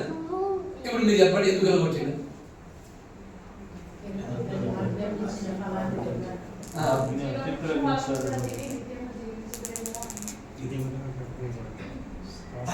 చిన్నాడని కాదు, దాని తర్వాత జీవన చెప్పాలని ఉంది కదా, దాన్ని కూడా నిత్యము జీవిస్తారో ఏమో అని ఏం చేసిందట, తోటలో నుంచి బయటికి వెళ్ళగొచ్చి.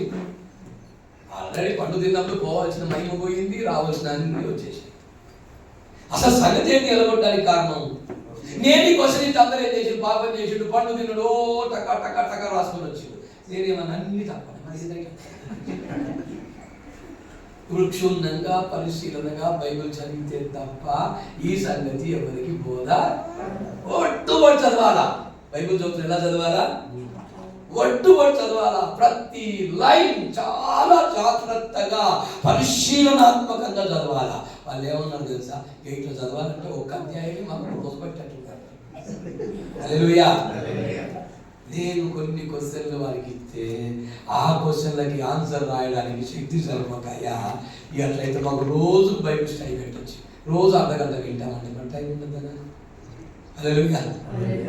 ఎందుకు ఈ మాట చెబుతున్నానంటే విశ్వాసులు, అందుకనే మన విశ్వాస స్టాండర్డ్ కొంచెం కొంచెం పెరిగితే మనం నిశ్చిత ఉండొచ్చు. ఎందుకంటే మనం ఎవడు మోసం చేయాలి. వాళ్ళని ఏదో తప్పుడు బోధ చేసి వాళ్ళని అలా తిప్పేదా మనం వచ్చే వాడిని తిప్పుతారు. హల్లెలూయా. ఓ పాస్టర్ గారిని దగ్గరికి పిలిచి వాక్యం చెప్పండి, నీ విశ్వాసం నీ వాక్యం చెప్పండి. అంత కోపంగా అన్నారు. మా విశ్వాసం ఏమైనా విన్నారా ఏంటి నేను అంటే, లేదయ్యా నీ విశ్వాసం నీ వాక్యం చెప్పాలి. ఎందుకు అంటే మీ విశ్వాసులకి బాగా వాక్యం తెలుసు. ఇప్పుడు నేనేం చెప్తా వాళ్ళనుకుంటా. అర్థం కాదండి. నేను సండే స్కూల్ పిల్లలకి నేర్పించిన పాఠాలు వారు కొన్ని క్వశ్చన్లు అడిగితే పెద్ద ఆన్సర్ చెప్పలేకపోయారు. హల్లెలూయా. అంత జాగ్రత్తగా ప్రతి లైన్ చదువుతూ వాళ్ళకి క్వశ్చన్లు తయారు చేసేవాడిని. క్వశ్చన్ పేపర్ తయారు చేయడానికి నేను ఎంత కింద పడి అందులో ఒక మంచి ఆన్సర్, ఒక్కొక్క ప్రశ్న ఒక మెసేజ్ లాగా ఉండేది. హల్లెలూయా. మరి సంఘాన్ని గురించి విచారం అనుకున్నాం. మరి ఎదగాలని కదా, ఆత్మలో ఎదగాలి కదా. ప్రతి తప్పుడు కూడా ఎందుకు పోతున్నారు? ఆ మధ్యకాలంలో తప్పుడు కాదు అని చెప్తున్నా. సతీష్ కుమార్ గారు మా సంఘానికి జస్ట్ 3 కిలోమీటర్ల దూరంలో సంఘాన్ని పెట్టారు. జస్ట్ 3 కిలోమీటర్లు. సతీష్ కుమార్ గారు వారు సంఘాన్ని పెట్టిన తర్వాత మా చుట్టుపక్కల ఉన్న సంఘాలు మొత్తం ఖాళీ అయిపోయాయి. యథార్థంగా చెప్తాను. ఓ పాస్టర్ గారి నా దగ్గర వచ్చి ఏడ్చాను. అడగాలి, వెళ్ళాలి, మాట్లాడాలి. నేను ఎక్కడికి రాను, అడగను, మాట్లాడను, నాకు అవసరం లేదని. ఎందుకంటే వారి సంఘంలో అసలు విశ్వాసమే మొత్తం అందులో పడ్డారు. 100 మంది పడ్డారు. కానీ అతిశయంతో చెప్పట్లేదు ఈ మాట, ఎంత గర్వంతో అసలే చెప్పట్లేదు ఈ మాట. మన సంఘములో నుండి ఒక్క విశ్వాసి కూడా వెళ్ళలేదండి. ఒక్క విశ్వాసి కూడా వెళ్ళలేదండి. వారు ఏమంటారంటే, మా అయ్యగారు చెప్పే వాక్యం ఉందే, ఆ వాక్యము వింటే అసలు ఇంకొక వాక్యం వినాలని మనసే రాదు. హల్లెలూయా. నేను ఎందుకు ఈ మాట చెప్తున్నాను మీకు? మీ సంఘాన్ని మీరు ఎలా తయారు చేయాలి, మీ సంఘ క్షేమాన్ని గురించి మీరు ఏం చేయగలగాల? ఎంతైనా సంఘ క్షేమమే మనకు ప్రధానం. ఏంటండి? ప్రాణం పెట్టి సేవ చేయాలి సంఘానికి. ఒకసారి మా బాబుకి 105 ఫీవర్ ఉంది, 105. ఆ రోజు నేను పాలకొల్లుకి వెళ్ళాలి. మా విశ్వాస పాలకొల్లు వచ్చిన సంఘం ఉంది. మా నాన్నగారు చనిపోయారు. నైట్ 10 గంటలకు నాకు మెసేజ్ వచ్చింది, అక్కడ నుంచి ఫోన్ వచ్చింది, మా నాన్నగారు చనిపోయారయ్యా అని ఫోన్ వచ్చింది. మరి ఇలా వెళ్ళాలి. నేను వేరొక చోట సేవ ముగించుకొని ఇంటికి వచ్చేసరికి బాబుకు భయంకరమైన జ్వరం ఉంది. ఇట్లా తాగితే ఇట్లా కాలుతుంది బాడీ అంతా, చాలా భయంకరమైన జ్వరం ఉంది. నేను పాస్టర్ గారితో అన్నాను, మరి ఎలా పరిస్థితి? మరి పలాని సిస్టర్ వాళ్ళ నాన్నగారు చనిపోయారు, ఈ రాత్రి నాకు నైట్ ట్రైన్ ఉంది, ఆ ట్రైన్ పట్టుకుంటే కానీ నేను ఇప్పుడు తెల్లవారుగా చేరలేను, అక్కడ సమాధి కార్యక్రమం చేయలేను, అక్కడ ఏంటి పరిస్థితి అంటే పాస్టర్ గారు అన్నాను, ఏం కాదులే మీరు వెళ్ళండి, ప్రార్థన చేసి నేను చూసుకుంటాను. నేను వెళ్ళి ఆ రోజు ఫ్రైడే నైట్ ఎక్కి అటు వెళ్ళి సమాధి చేసి మళ్ళీ ట్రైన్ ఎక్కి రాత్రి 12 గంటలకు, అంటే శనివారం నైట్ 12 గంటలకు కానీ ఇంటికి రాలి. తెల్లవారి ఆరాధనలు అన్నీ అయిపోయినాయి. సాయంత్రం 5 గంటలకు హాస్పిటల్ తీసుకొని వెళ్తే డాక్టర్ ఏం చేశాడు, ఈ బాబుని చూడగానే ఒక్క మాట మాట్లాడి ఎత్తుకొని తీసుకెళ్ళి బెడ్ మీద పడుకోబెట్టి ఇంట్లోకి పరుగెత్తుకొని పోయి ఒక పెద్దది, దాన్ని ఏమంటారు, టర్కీ టవర్ లాంటి పెద్దది మందం ఉంటుంది బాగా, దాన్ని మొత్తం బకెట్ నీళ్ళలో నింపి తీసుకొచ్చి వాడి విదేశీ. ఆయన ఏమన్నాడంటే చూసి ఫిట్స్ వచ్చింది అన్నాడు. రాలేదు అన్నాడు. మరి ఏం కాదు సార్ అన్నాడు. నిజం చెప్తున్నా, 105 ఫీవర్ ఉంది, ఈ బాబు ఇంత బాగున్నాడంటే మీ దేవుని కృపే, దేవుడు వీడిని కాపాడిండు. ఈ పరిస్థితిలో ఖచ్చితంగా ఏం కావాలా? ఫిట్స్ రావాలి, ఏదో ఒకటి కావాలి. అసలు డాక్టర్ అంటున్నాడు, సేవ చేతి కానీ ఇదేం సార్, కొంచెం బాగా పరిచయం అయినా, ఇదేం సార్ పిల్లలు పట్టించుకోకుండా. ఇప్పుడు నేను రాత్రి ఇలా వెళ్ళాను బాబు అని చెప్తే ఎలా ఉంటుంది ఆయనకి? పిల్లల కంటే ఎక్కువనా? ఒక సచివం లేచొద్దురా అంటారా? నా దృష్టి అది కాదు. కన్నీళ్ళతో నా కుటుంబానికి మనం కనబడితే ఆదరణ. మనం కనబడితే నెమ్మది, మనం కనబడితే వారి కన్నీళ్ళు ఏమవుతాయి, తొలగబడతాయి, వారు ఒక నెమ్మదిని పొందుకోగలుగుతారు. ఇక్కడ పరిస్థితి ఏంటి, మన బాబు కాదు, అక్కడ వారి క్షేమం కావాలి. మనకి అక్కడ సంఘం కట్టబడ్డది. నమ్మండి, ఈ నేను అక్కడ ఇప్పటికి వెళ్ళడానికి నాకు ఒక నెలకు ఒకసారి అంతే, ఏదో టైం తీసుకొని వెళ్తాను. కానీ అక్కడ సంఘం కట్టబడ్డది. లైవ్లో వాక్యం వింటాను ప్రతి ఆదివారం. నేను ఎన్నోసార్లు చెప్పిన, ఇక్కడ మా చాలా సంఘాలు ఏటో దిగుబడేమా ఎందుకులే ఈ లైవ్లో వాక్యం విండి నా కొరకు ఎదురు చూడడం అంటే వద్దులే అయ్యా, మీరు వద్దులేదు ఒకసారి ప్రభుత్వం నుంచి పోదురు వచ్చినప్పుడల్లా. కానీ ఈ వాక్యం వింటాను, ఇక్కడ వింటామా. ఎందుకు ఈ మాట చెబుతున్నాను అంటే, సంఘ క్షేమమును గురించి మనం ఏం చేయగలగాల, విచారించగలిగిన వారుగా. సంఘ క్షేమమును గురించిన చింత, భారం హృదయంలో ప్రతి సేవకుడు కలిగి ఉండాలి. సంఘమును గురించిన చింత నీ లోపల గనుక లేకపోతే దేవుడు నీకు సేవను అస్సలే ఇవ్వడు.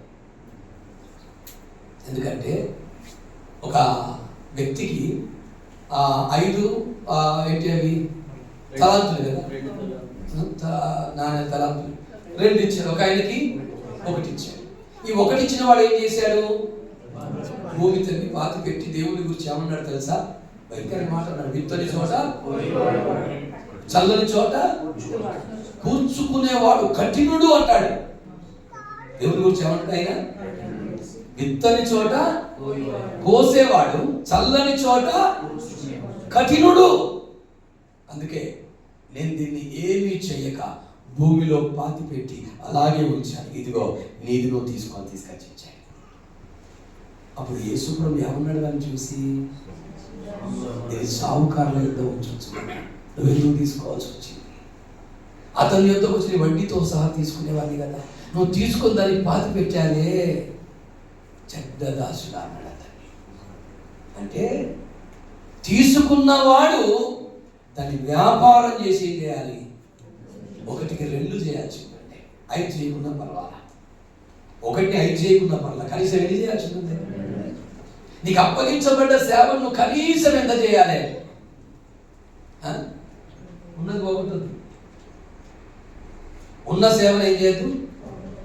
మా దగ్గర పాస్టర్ గారు మరి మొన్న కలిసే, మేము మేఘాలు మనం మర్చిపోయావు కదా, ఎప్పుడు రావట్లా, మా మీద నుంచే వెళ్ళిపోతున్నావు కదా అంటే, ఎందుకో పరిశుద్ధాత్మ దేవుడు వాళ్ళ ఇంటికి పోవడానికి నాకు మనసుందా, ఆ పాస్టర్ గారి ఇంటికి పోవడం నాకు మనసు అసలు ఇవ్వట్లా.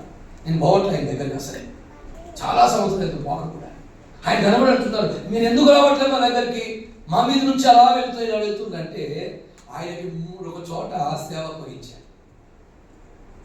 అన్నీ దయ్యాలు పట్టిన కుటుంబాన్ని తీసుకుని అప్పగించారు. చెప్పకూడదు కానీ వాళ్ళు కులానికి దాన్ని ఏమన్నా జాలరు, చేపలు పట్టేవాళ్ళు, మత్స్యకారులు. అయితే ఏం జరిగింది, వాళ్ళ ఇంట్లో ఉపవాస ప్రార్థన పెట్టడానికి, ఆ విడుదల ప్రార్థన పెట్టడానికి ఏమీ లేకపోతే నేనే రైస్ డబ్బులు ఇవన్నీ ఇచ్చి వాళ్ళ ఇంట్లో ఉపవాస ప్రార్థన పెట్టించాను. ఆ విడుదల వచ్చింది, మంచిగా అయిపోయారు. వాళ్ళని ఏం చేశా, పాస్టర్ గారు మీరు ఇక్కడే ఉంటారు కనుక ఈ కుటుంబాన్ని చక్కగా జాగ్రత్తగా చూసుకోండి అని చెప్పి వాళ్ళ చేతుల్లో పెట్టి ప్రార్థన చేసి వచ్చేసాను. ఒకరోజు వాళ్ళు చెరువులో చేపలు పట్టేవాళ్ళు కదా, చేపలు పట్టడానికి పోతే వాళ్ళు వంతుంటుంది కదా, ఆ చేపలు పట్టడానికి పోతే అయ్యగారికి చేపలు ఇచ్చొద్దామని చెప్పేసి వీళ్ళు ఒక చేపలు తీసుకుపోయి వాళ్ళకి ఇచ్చొచ్చారట.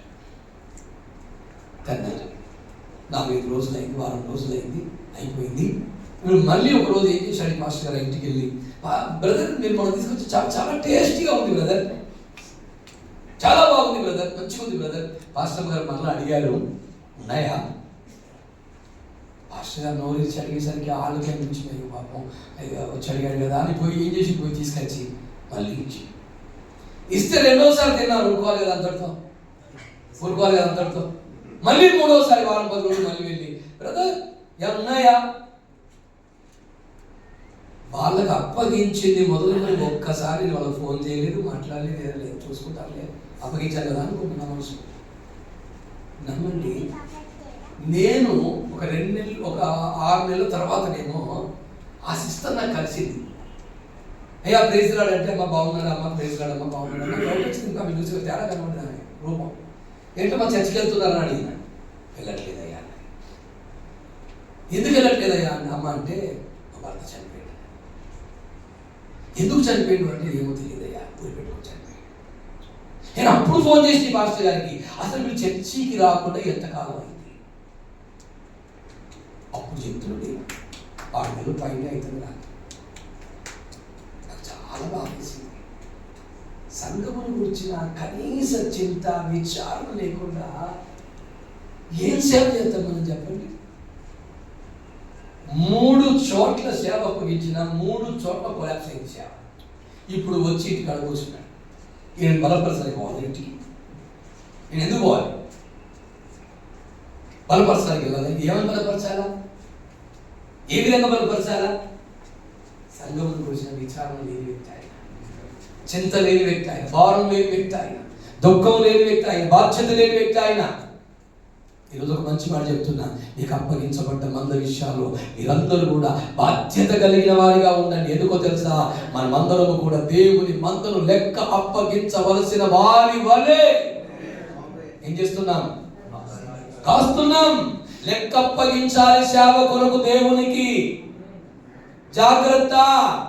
వారి కానుకలు తినడం మాత్రమే కాదు మన పని, వాటి గురించి లెక్క కూడా చెప్పాలి దేవుడి దగ్గర. వారి గురించి ఏం చెప్పాలి దేవుడి దగ్గర? లెక్క చెప్పాలి. లెక్క అప్పగించవలసిన వారి వలె మనం ఉన్నాము కాబట్టి బహు జాగ్రత్తగా పై విచారణ చేయుచు మనకు అప్పగించబడ్డ మందను మనము కాపాడాలి. వారు ఆత్మలో ఎదుగునట్లుగా వారి విషయమైన చింత కలిగిన వారమై వారిని ముందుకు నడిపించాలి. ఒక సేవకుడి బాధ్యత ఇది. మనల్ని గురించి మనం కాదు, మనం సంఘమును గురించి పిలువబడ్డవారు.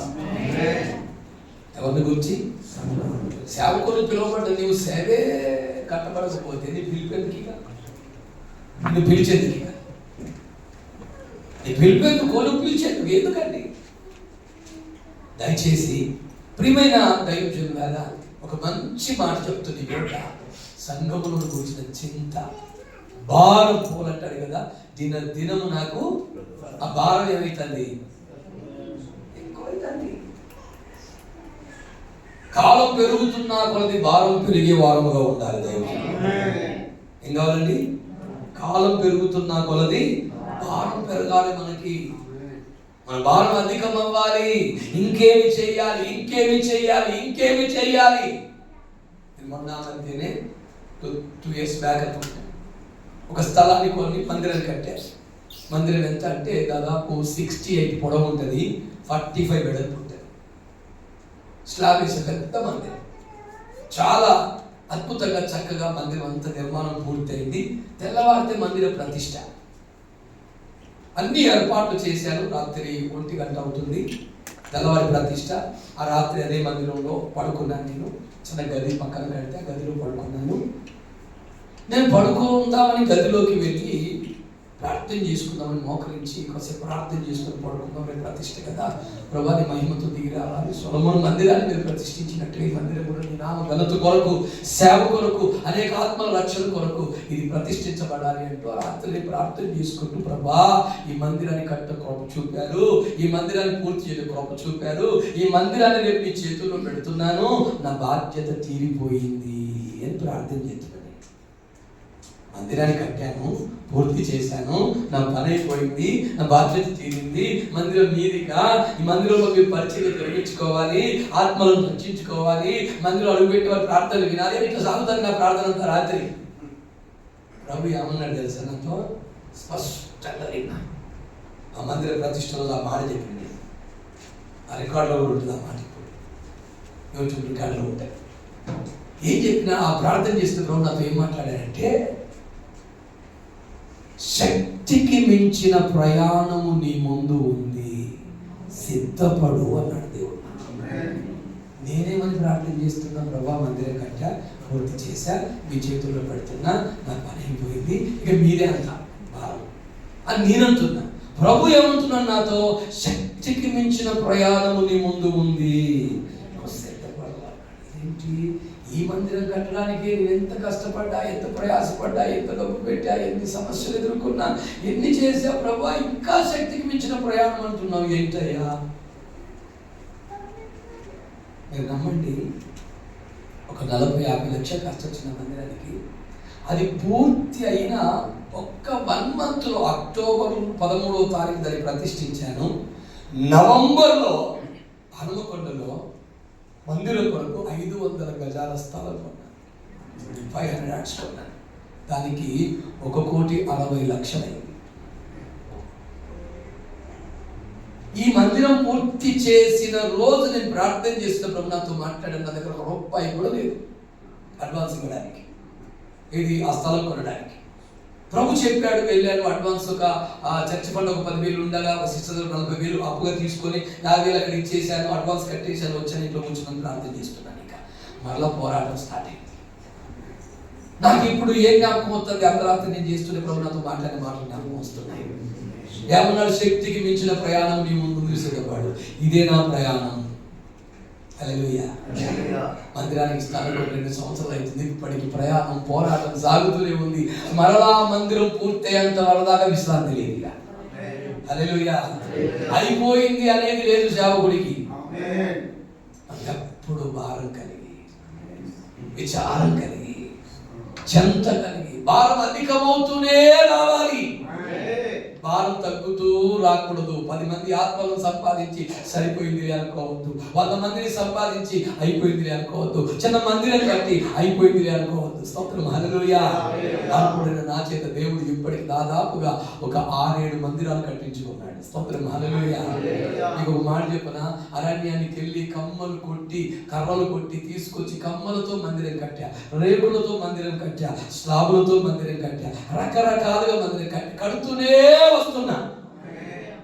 ఇంకా కట్టాల్సిన ముందున్నాయి, ఇంకా వెళ్ళాల్సిన స్థలాలు ముందున్నాయి.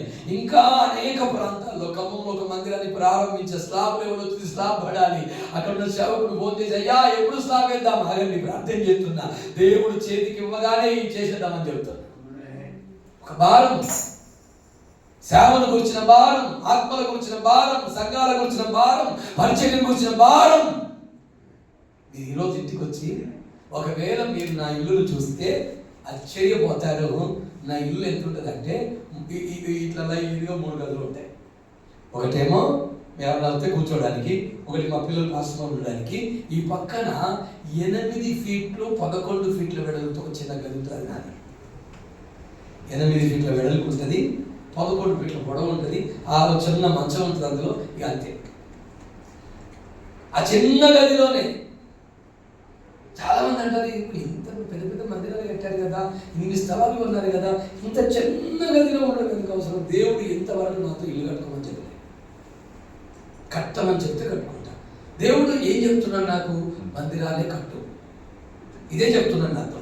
కట్టమని లేదు కాబట్టి కట్టు. అదే గదిలో ఉంటున్నా, అదే గదిలో ఉంటున్నా. దాదాపు 2013లో ఆ గది నేను ప్రభువుకు ప్రతిష్ఠించి అందులో అడుగు పెట్టాను. ఇప్పటి వరకు దాన్ని ఏం మార్చాలి. అది అంతే ఉంది, అది అంతే ఉంది. ఆ గదిలోనే ప్రభు ఉండమని చెప్తున్నాడు.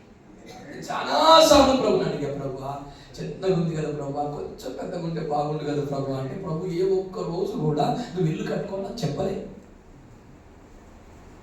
నా గురించిన భారం, నా గురించిన చింత, నా గురించిన ఆలోచన నాకంటే ఎక్కువ నా దేవుడికి ఉంది. నాకంటే ఎక్కువ నా దేవుడు ఇవ్వాలంటే ఇన్ని మందిరాలు, స్థలాలు, లక్షలు, కోట్ల రూపాయలు ఇచ్చాడు నా చేతికి. 80 లక్షల రూపాయలు ఒక రోజు నా చేతికి దేవుడు ఇస్తే, నమ్మండి, కాఫీ తాగడానికి అందులో నుంచి ఒక 10 రూపాయలు కూడా తీసుకోకుండా వెళ్ళి అవన్నీ కూడా సేవకు అలా ఇచ్చేసి వచ్చేసాను. 80 lakhs వచ్చాయి నా చేతికి. 80 లక్షలతో 10 లక్షలు ఆపేసుకుంటే నన్ను ఎవరు అడుగుతారు? సంఘంలో ఉన్న విశ్వాసులు వచ్చి 80 లక్షలు మీకు వచ్చాయి లెక్క అడుగుతారా? ఒక్కరు కూడా లెక్క అడిగే వాళ్ళు లేరు. ఓ 10 లక్షలు పెట్టి మంచి ఇల్లు కట్టుకోవచ్చు, నేను, నాకు అవకాశం ఉంది. కానీ ప్రభు ఒక్క రూపాయి కూడా ముట్టుకోదు అందులో నుంచి. 80 లక్షలు తీసుకెళ్ళి అలా ఆ స్థలానికి కట్టి చక్కగా ఇంటికి వచ్చేసాను. పాస్టర్ గారు అన్నారు, డబ్బులు కట్టారా? ఉన్నాయా? మొత్తం కట్టేశా. ఏమీ లేవు, వాస్తవంగా ఏమీ లేవు, ఏమీ లేవు. నేను ఎందుకు ఈ మాట చెప్తున్నా? మనము దేవుని సేవను గురించిన విచారము కలిగి ఉండాలి. దేని గురించి? ఇస్తాడు దేవుడు, దేవుడు ఇస్తాడు తప్పకుండా. తన సేవకులముగా మనం చేస్తున్న ఈ పరిచర్యను మరుచుటకు ఆయన ఎవరు కాదు, అన్యాయస్తుడు కాదు. ప్రియా దైవ జనాంగమా, నమ్మండి. నేను ఒక మాట చెప్తా, ఈ రోజుకు నెలకి 1,00,000 రూపాయలు సేవ పెడుతున్నా. నా యొద్దకు వచ్చే డబ్బులో 90% పైన సేవకు పెడితే 10% మేము వాడుకుంటాం. మీరు నమ్ముతారా? నేను ధరించే బట్టలు కానీ, వేసుకునే చెప్పులు కానీ నేను ఎన్నడూ షాప్కి వెళ్ళి కొనుక్కోవాలి. నాకు ఎవరైనా కొనిస్తే తీసుకుంటా, లేకపోతే లేదు. ఎవరైనా కొనిస్తేనే ఇది నేను వేసుకునే కూడా నేను కొనుక్కునేగా. ఎవరో ఒకరు ఏదో ఒక రూపంలో తీసుకొచ్చాయా, ఇవి కుట్టించుకోండి, ఇద్దరు కుట్టించుకుంటారు. కాకపోతే అందరికీ ఏం చెప్పినా, మీరు ఏది పడుతుంది అయితే నేను తీసుకోను, నాకు తెల్లబట్టలు కావాలి. తెచ్చే వాళ్ళకి మన కండిషన్ పెట్టి ఒకటి, మీరు ఏది పడుతుంది తెచ్చి నా చేతికి ఇచ్చి కుట్టించుకోండి, కుట్టించిన డబ్బులు వ్యర్థం అవుతాయి. తెల్ల బట్టలు అయితేనే, తెల్ల బట్టలు అంటే లోపలికి పోతే ఏది పడుతుంది కొనడానికి కాదు. కాబట్టి కొంటే మన జీవితంలో ఇవ్వన్నట్టు, లేకపోతే ఊరుకున్నట్టు. స్తోత్రం చెప్పండి. దయచేసి దైవజనాంగమా, మనం సంఘాలను గురించిన విచారాన్ని కలిగి సంఘ క్షేమమును చూసే వారముగా ఉండాలి. మనకు మనసంతా కూడా దేని మీద ఉండాలి? సంఘ క్షేమం, అంతే. సంఘ క్షేమాన్ని గురించి మనం ఆలోచన కలిగి ఉంటే మన అవసరాలు అద్భుతంగా తీరుస్తాడు దేవుడు. మన దైవజనుడు జెఫన్యా గారు నాయకుడు, మా పాప మ్యారేజ్ చేసి, నేను ఒక రోజు వెళ్ళాను అయ్యగారి దగ్గరికి. అయ్యా, పాపని మ్యారేజ్ చేయాలయ్యా. చేసేద్దాం, దాన్ని ఏముంది అన్నాడు. హల్లెలూయా.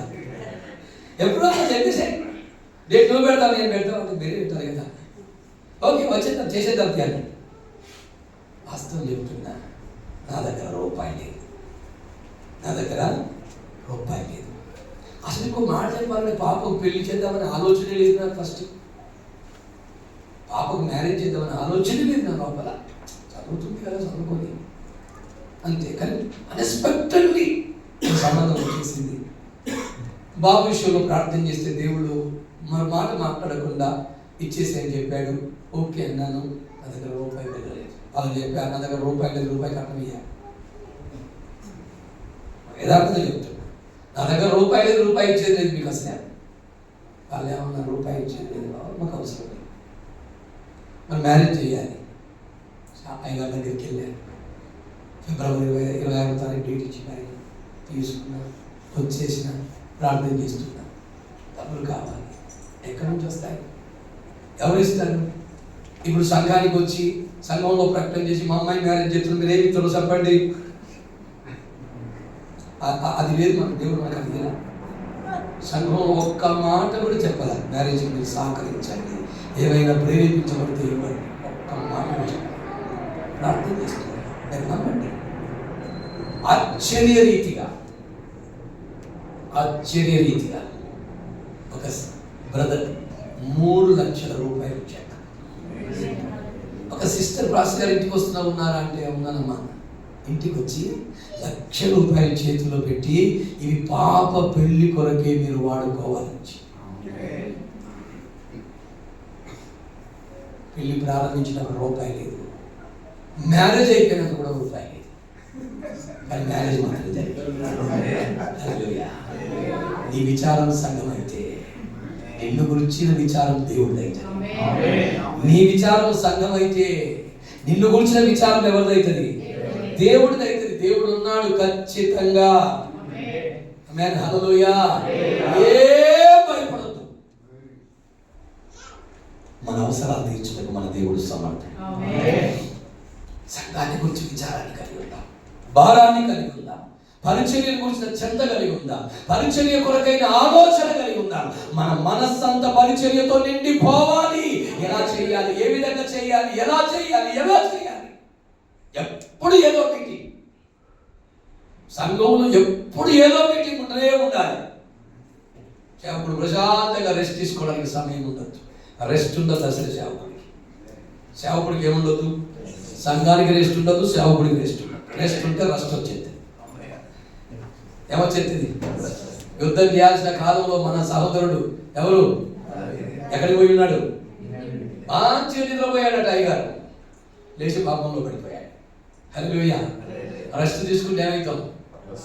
రెస్ట్ ఆలోచనలు వచ్చేస్తాయి, పనికి మాల విషయాలు వచ్చేస్తాయి, సేవలో పడిపోయే ఛాయిస్ ఉంటుంది. దయచేసి ఒక మాట చెప్తున్నా, ఎప్పటికీ బిజీ ఉండండి, ఎప్పటికీ సేవలు ఎలా ఉండండి. నువ్వు 100 మందికి వాక్యం చెప్తావా, 1000 మందికి వాక్యం చెప్తావా, 1,00,000 మందికి వాక్యం, అది కాదు ముఖ్యం. నువ్వు వాక్యం చెప్పు. నువ్వు 100 మందికి చెప్పాల్సిన అవసరం 10 మందికి చెప్పు, 2కి చెప్పు, 3కి చెప్పు. కానీ నువ్వు ఎప్పటికేం చెప్పాలా? చెప్పండి.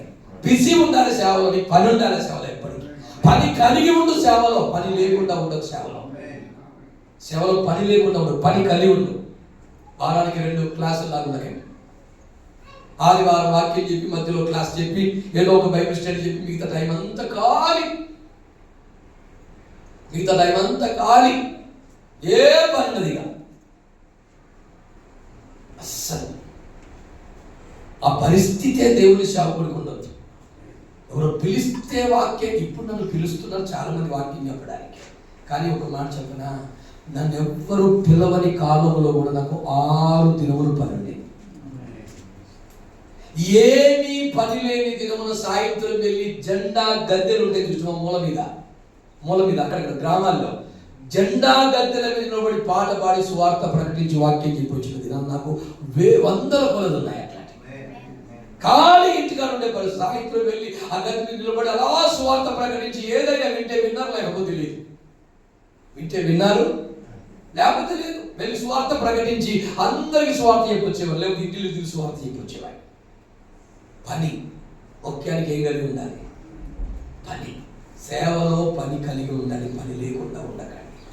ఖాళీగా ఉండేవాడిని దేవుడు ఎట్టి పరిస్థితుల్లో వాడుకోడు. దయచేసి మాట గమనించండి. ఖాళీగా ఉండేవాడిని దేవుడు ఎట్టి పరిస్థితుల్లో వాడుకోడు. పాస్టర్ గారు అంటారు, పాస్టర్ గారు ఇప్పటిదాకా ఉండేది అన్నం చూడు, ఇంటి కాడ ఉండాలంటే దొరకడు మనకు అసలే. ఎప్పుడు ఏదో మీటింగ్ వెళ్ళి, ఎప్పుడు ఇక్కడ ప్రార్థన ఉంది, అక్కడ ప్రార్థన ఉంది, మనకి ఇక్కడ స్వార్థ కూడి, ఇక్కడ ఏదో ఒకటి, ఎక్కడ లేకపోతే సంఘంలో పెట్టేట. ఎందుకు ఈ మాట చెబుతున్నానంటే, కాస్త సంఘాన్ని గురించి మీరు ఏం కలిగి ఉండండి. విచారం, భారం, చింత, ఇది పెరుగుతా రావాలి. ఏం కావాలి? పెరుగుతా రావాలి. ఇది ఎంత పెరిగితే నీకు అంత క్షేమము, నువ్వు అంత వర్ధిల్లుతావు. నీ సేవలో దేవుడు నీకు విస్తారమైన ఆత్మలను తీసుకొచ్చి అప్పగిస్తాడు. యథార్థంగా చెప్తున్న మాట అతిశయముతో కాదు, కానీ ఆ కాలం ముందు ప్రతి కుటుంబాన్ని మానక ప్రతి వారం దర్శించిన నేను ఇప్పుడు కనీసం 3 నెలలకు ఒకసారి ప్రతి కుటుంబాన్ని దర్శించే పరిస్థితి లేదు. కానీ నేను 10 రోజు ఖాళీ ఉన్నా, దర్శించడం రావాలనుకుంటున్నానంటే రాత్రి 12 గంటల వరకు ఎదురు చూస్తాను. మా విశ్వాసం 12 అయిందమ్మా, ఇప్పుడు ఏ విధానం ఇంటికి వెళ్తా అంటే, అయ్యా ఈరోజే మీకు అవకాశం ఉంది, ఈరోజే మీరు వస్తానన్నారు, మీరు వస్తారని మీ నిద్ర కాసుకొని 12 గంటల దాకా మేలుకొనే ఉన్నాం. మీరు వచ్చి అడుగుపెట్టి ప్రార్థన చేసిపోండి సార్, అంతే. 12 గంటలు రావాలమ్మా, అయినా పర్లేదు అడిగాడు. వద్దని ఒక్కరం, ఇంత టైం అయింది కదా ఎందుకు లేదు ఒక్కరన్నా అసలు. నేను ఎందుకు ఈ మాట చెప్తున్నానంటే, దయచేసి మీ సంఘాన్ని గురించిన విచారము, భారములన్నీ కలిగి ఉండండి. దేవుడు మిమ్మల్ని రాబోయే దినములలో ఒక ఉన్నతమైన సేవ కొరకు సిద్ధపరచుగాక. లాస్ట్ మాట చెప్పి ముగించేస్తాను. నేను ఇంకా చివరి మాట, ఆ మాట చదవండి ఒకటి.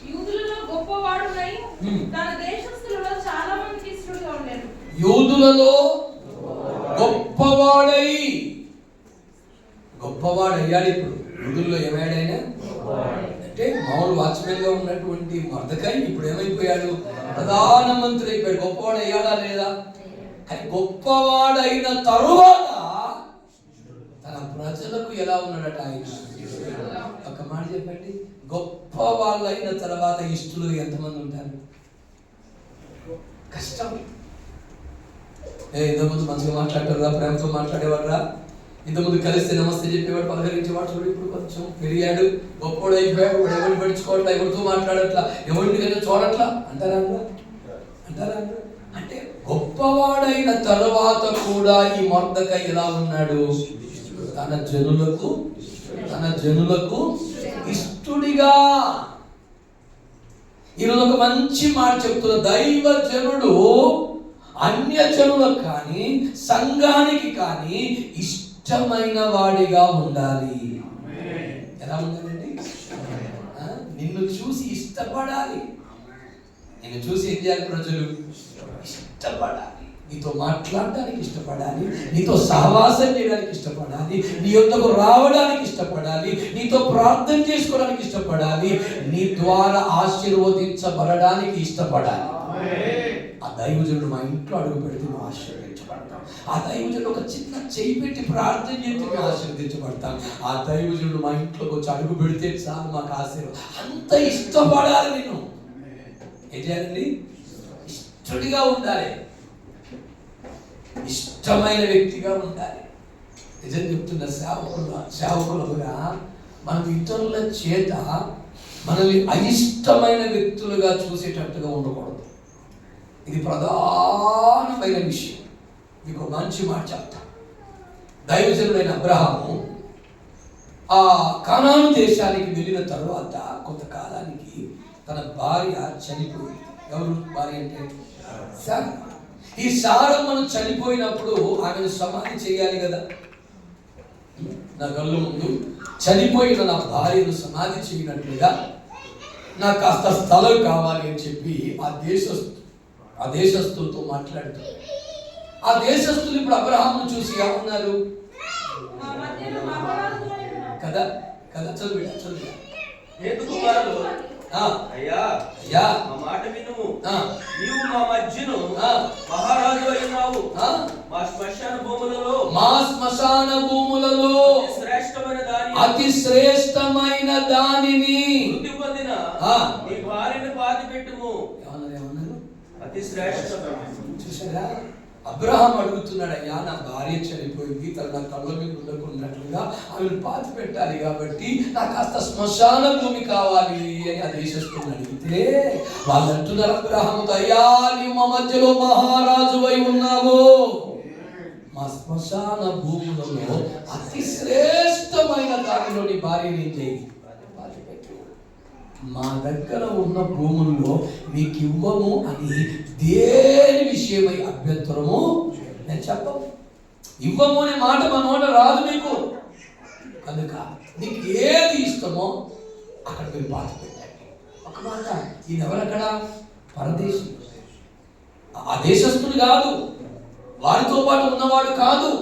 కానీ ఆ దేశస్తుడు ఇతని గురించి చెబుతున్నాడు, మా మధ్యలో నువ్వు ఎలా ఉన్నావు? నీకు ఏది కాదను, నువ్వు ఏదైనా తీసుకో. ఇంకో మాట చెప్పినా ఫ్రీగానే తీసుకో అన్నారు. మనం ఏమన్నారండి?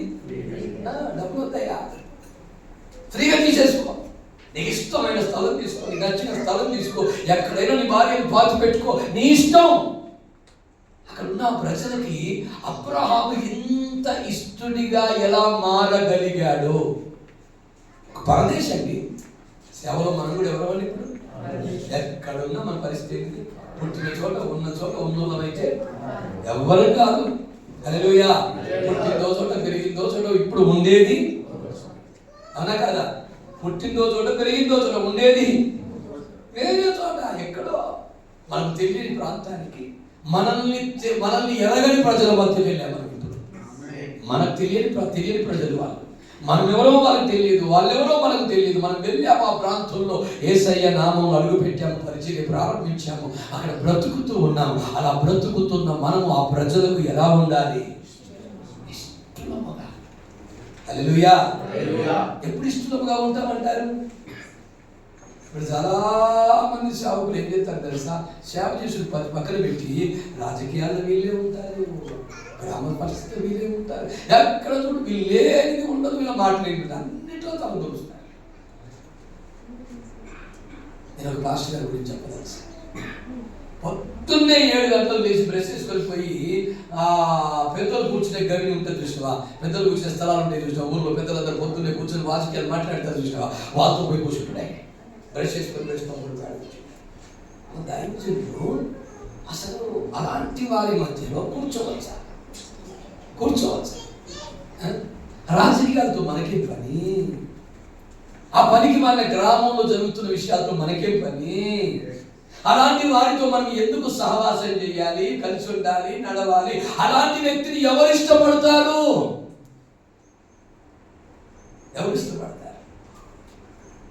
ఒక సేవకుడు పరిశుద్ధుడైతే ఇష్టపడతాడు.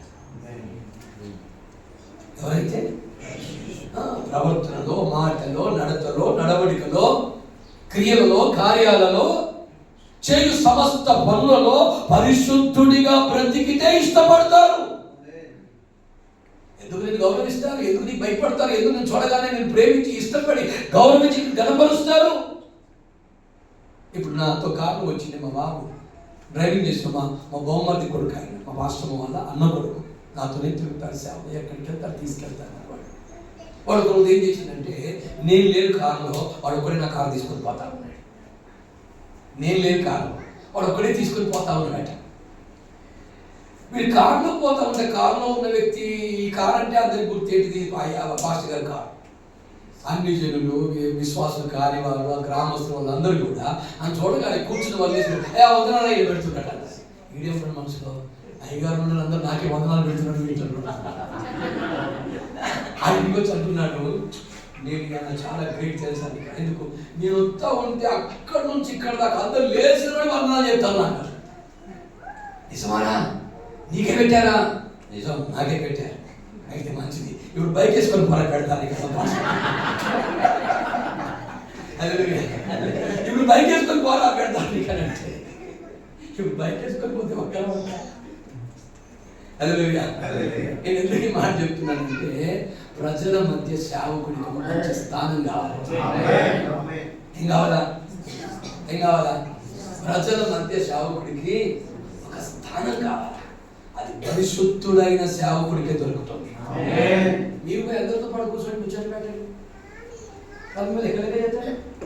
మీరు గౌరవిస్తారు, మరి ఎక్కడ కనపరుస్తారు? పనికి మాని ప్రతి విషయంలో తలదూర్చు. ఏం చేస్తారు? నేను వారిలో ఒకడిగా భావిస్తారే కనుక ప్రత్యేకమైన వ్యక్తిని భావిస్తారా? వారిలో ఒకడిగా నీవు యథార్థంగా చెబుతున్న దేవుడు బిడ్డలారా, ఈ మూడు నా సాక్ష్యం. 25 సంవత్సరాల సేవా జీవితంలో ఇంతవరకు నేను చేస్తున్న ఆ విలేజ్లో టీ స్టాల్లో కూర్చోండి.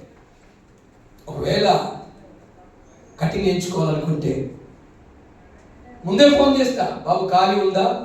ఖాళీ ఉందంటే వెళ్తా, లేకపోతే వెళ్తా. పోయి అక్కడ కూర్చొని పేపర్ చదువుతా కూర్చున్నంత టైం పరిస్థితి మనకి లేదు. ఎక్కడ పడితే అక్కడ పనికి మాలిన స్థలాల్లో పనికి మాలిన వ్యక్తులతో కూర్చొని మాట్లాడి పెద్దగా సమయం గడిపే అంత పరిస్థితి మనకి లేదు. ఒక సేవకుడు ప్రజలకు ఇష్టడిగా ఉండాలి అంటే తాను పరిశుద్ధుడై ఉండాలి. ఎవరై ఉండాలండి? అబ్రహాం పరిశుద్ధుడు అయితేనే కదా వారందరూ అబ్రహాం అంత గౌరవించారు. మామూలు గౌరవం అది. ఆ మధ్యలో మహారాజు అయి ఉన్నావయ్యా, మీకు మాకు ఇదెంత హేతు కుమారులు అంటారు కదా, అయ్యా ఈ భూమి నాకు కావాలి, మాకు పిల్ల గుహ ఉందే, ఆ గుహ నాకు ఇప్పించండి అంటే వాళ్ళు ఏమన్నా 400 తులాలు వెండి చేస్తుంది, అది నీకు నాకు ఎంత, ఏం పర్లేదు తీసేసుకో అన్నారు. లేదు నేను నీకు ఇచ్చే తీసుకుంటాను. అబ్రహాం మాత్రం ఏమన్నాడు? నీకు ఇచ్చే. కానీ అదే ఏమన్నాడు? నీకు నాకు ఎంత?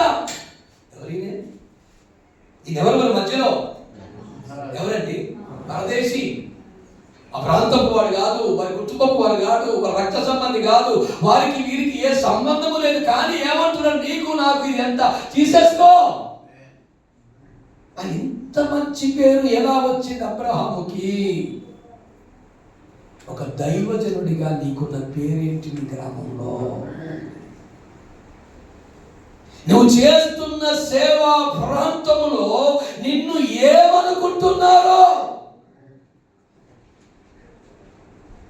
మా దగ్గర ఒక పాస్టర్ గారు ఉన్నారు. మీరు నమ్మండి, ఎక్కడైనా వివాహమో ఫంక్షనో జరిగితే వెళ్ళి కూర్చున్నాడు అంటే ఏం చేస్తాడు తెలుసా? ఫస్ట్ దాన్ని ఏమంటారు ఇస్తరి వేయమంటాడు, అన్నం పెట్టుకుంటాడు. కర్రీ పట్టుకొని ఒక బకెట్ పట్టుకొని ఇట్లా వచ్చింది అనుకో, ఆ బకెట్లో కొంచెం అంత వేసి వెళ్తారు కదా, ఎవరైనా కూడా కొంచెం వేసి వెళ్తారు కదా, ఆయన అట్లా కాదు, బకెట్లో పెట్టాడు. బకెట్ ఇక్కడ పెట్టు. నేను ఒక రోజు ఆయనతో కూర్చున్నానండి, తిన్నాను, అయిపోయింది. ఈయన ఏమన్నాడు తెలిసినదో, అయ్యా నీతిమంతుడు కడుపార భోజనం చేయలేదు. మీరు నమ్మండి, నన్ను పోయితే అసలు వేసుకున్న ఇంత అన్నము విస్తరిలో అంతే ఉంది, కానీ బకెట్ అయిపోయింది. ఏమైపోయింది? బకెట్ అయిపోయింది. నేను అబద్ధం చెప్పట్లా, ఇది వాస్తవం. ఒక్క మాట కూడా మీకు అబద్ధం చెప్పట్లా, ఇది యథార్థంగా వాస్తవం. నేను దేవుని సన్నిధిలో ఉండి చెప్తున్నా ఈ మాట. బకెట్ అయిపోయింది. నేను చాలా బాధపడుతున్నా. ఏంటి వెళ్దామండి. ఆ పాస్టర్ గారిని ఇప్పుడు పెళ్లికి పిలవాలి భయపడతారు. ఎందుకు?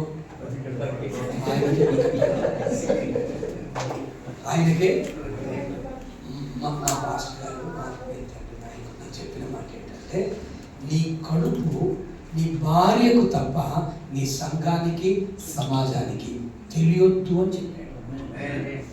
ఏంటిది? నువ్వెంత తింటావు అనే సంగతి నీ భార్యకి తప్ప నీ సంఘానికి కానీ సమాజానికి కానీ ఏం చేయకూడదు. అంటే ఎలా తినాలి చెప్పండి? ఎప్పుడు తినలేదు అన్నట్టుగా తింటారు, ఎప్పుడు తినలే కావచ్చు అన్నట్టుగా తింటారు. ఏం వేసుకుంటుంది? పోనీ ఇంత తింటే ఏమున్నది? ఇప్పుడు ఈ బీపీ రాలేదా? షుగర్ రాలేదా? వచ్చిందా? రాలేదా? రాకుండా ఆగిందా? అవసరమేంటి? అవసరమేంటి? దయచేసి సేవలో మనకున్న పేరు మంచి పేరు ఉండాలి. ఏం పేరు ఉండాలి? తిండి పోతానే పేరు, ఈ పేరు, ఆ పేరు ఉండదు. దయచేసి ఇలాంటి పేరు మనకు రావద్దు. మనకి ఈ పేరు రావద్దు. ధనాశపడే పేరు రావద్దు. డబ్బులు ఇస్తే ఒక రకంగా ప్రార్థన చేస్తాడు, డబ్బులు ఇవ్వకపోతే ఇంకో రకంగా ప్రార్థన చేస్తాడు. దశమ భాగం ఇస్తే ఓ రకంగా చూస్తాడు, దశమ భాగం ఇవ్వకపోతే ఇంకో రకంగా చూస్తాడు. ఇచ్చే వాళ్ళని ఓ రకంగా చూస్తాడు, ఇవ్వని వాళ్ళని ఓ రకంగా. ఈ పేరు మనకు అస్సలే సేవలో అస్సలు వద్దు. ఇది మనకు వద్దు. మా దైవజనుడు యథార్థవంతుడు, మా దైవజనుడు ప్రార్థనాపరుడు, మా దైవజనుడు నీతిమంతుడు, మా దైవజనుడు పరిశుద్ధుడు, మా దైవజనుడి ప్రార్థన మాకు ఆశీర్వాదం. ఈ పేరు సంపాదించండి. ఈ పేరు కావాలి సమాజంలో. మా దైవజనుడి ప్రార్థన మమ్మల్ని ఇంత వాళ్ళని చేసిందని చెప్పాలి. చాలండి. దశమ భాగం ఇవ్వడం వాళ్ళ ధర్మం, కర్తవ్యం. వాళ్ళు ఇవ్వాలి. ఇవ్వకపోతే అది వాళ్ళ కర్మ. అది వాస్తవం చెప్తున్నా. ఇవ్వకపోతే అది వాళ్ళ కర్మ. వాళ్ళ ఆశీర్వాదానికి పాత్రులుగా ఉండక దూరం అయిపోతున్నారు. ఒక్క మాట, నువ్వు పరిశుద్ధుడిగా నిలవబడ. దేవుడు ఇస్తాడు. దేవుడు. నేను యథార్థంగా చెప్తున్నా. సేవ ప్రారంభించినప్పుడు నా జేబులో ఉంది 2 రూపాయలు. ఈనాడు కోట్లు ఖర్చు పెడుతున్నాడు దేవుడు. కోట్ల రూపాయలు వెచ్చించి స్థలాలు కొన్నా, మందిరాలు కట్టా. ఇంత డబ్బు ఎక్కడిదయ్యా అంటే ఆయన ఇచ్చింది, నాదేంటి. నేను నా ఇంటి దగ్గర నుంచి ఎకరం స్థలం కొనుక్కొని అమ్ముకొని తీసుకురాలేదు. నేను చెప్తున్నాను కదా, నేను ఇంటి దగ్గర నుంచి రూపాయలు, నాకు వచ్చిన ఆస్తి కూడా మా అమ్మ నాతో చెప్పి నాకు వద్దు, మీరే వచ్చేసుకోండి. నా పేట నాకు వస్తుంది వాటా. నేను 400 ఉంది. 4 పేట మాకు వచ్చిన వాటాలో నా వాటా ఏం చెప్పారంటే నాకు వద్దు, మీరే వచ్చేసుకోండి. ఇప్పటికీ మీరే ఉంచుకోండి. అట్లెట్లుంటుంది, నీకే అని అన్నారు వాళ్ళు. అయినా నాకు వద్దు, నేను తీసుకుని నాకు వద్దు, మీకే. నా దేవుడు నన్ను రిక్త హస్తాలతో రమ్మన్నాడు, వెళ్ళాను.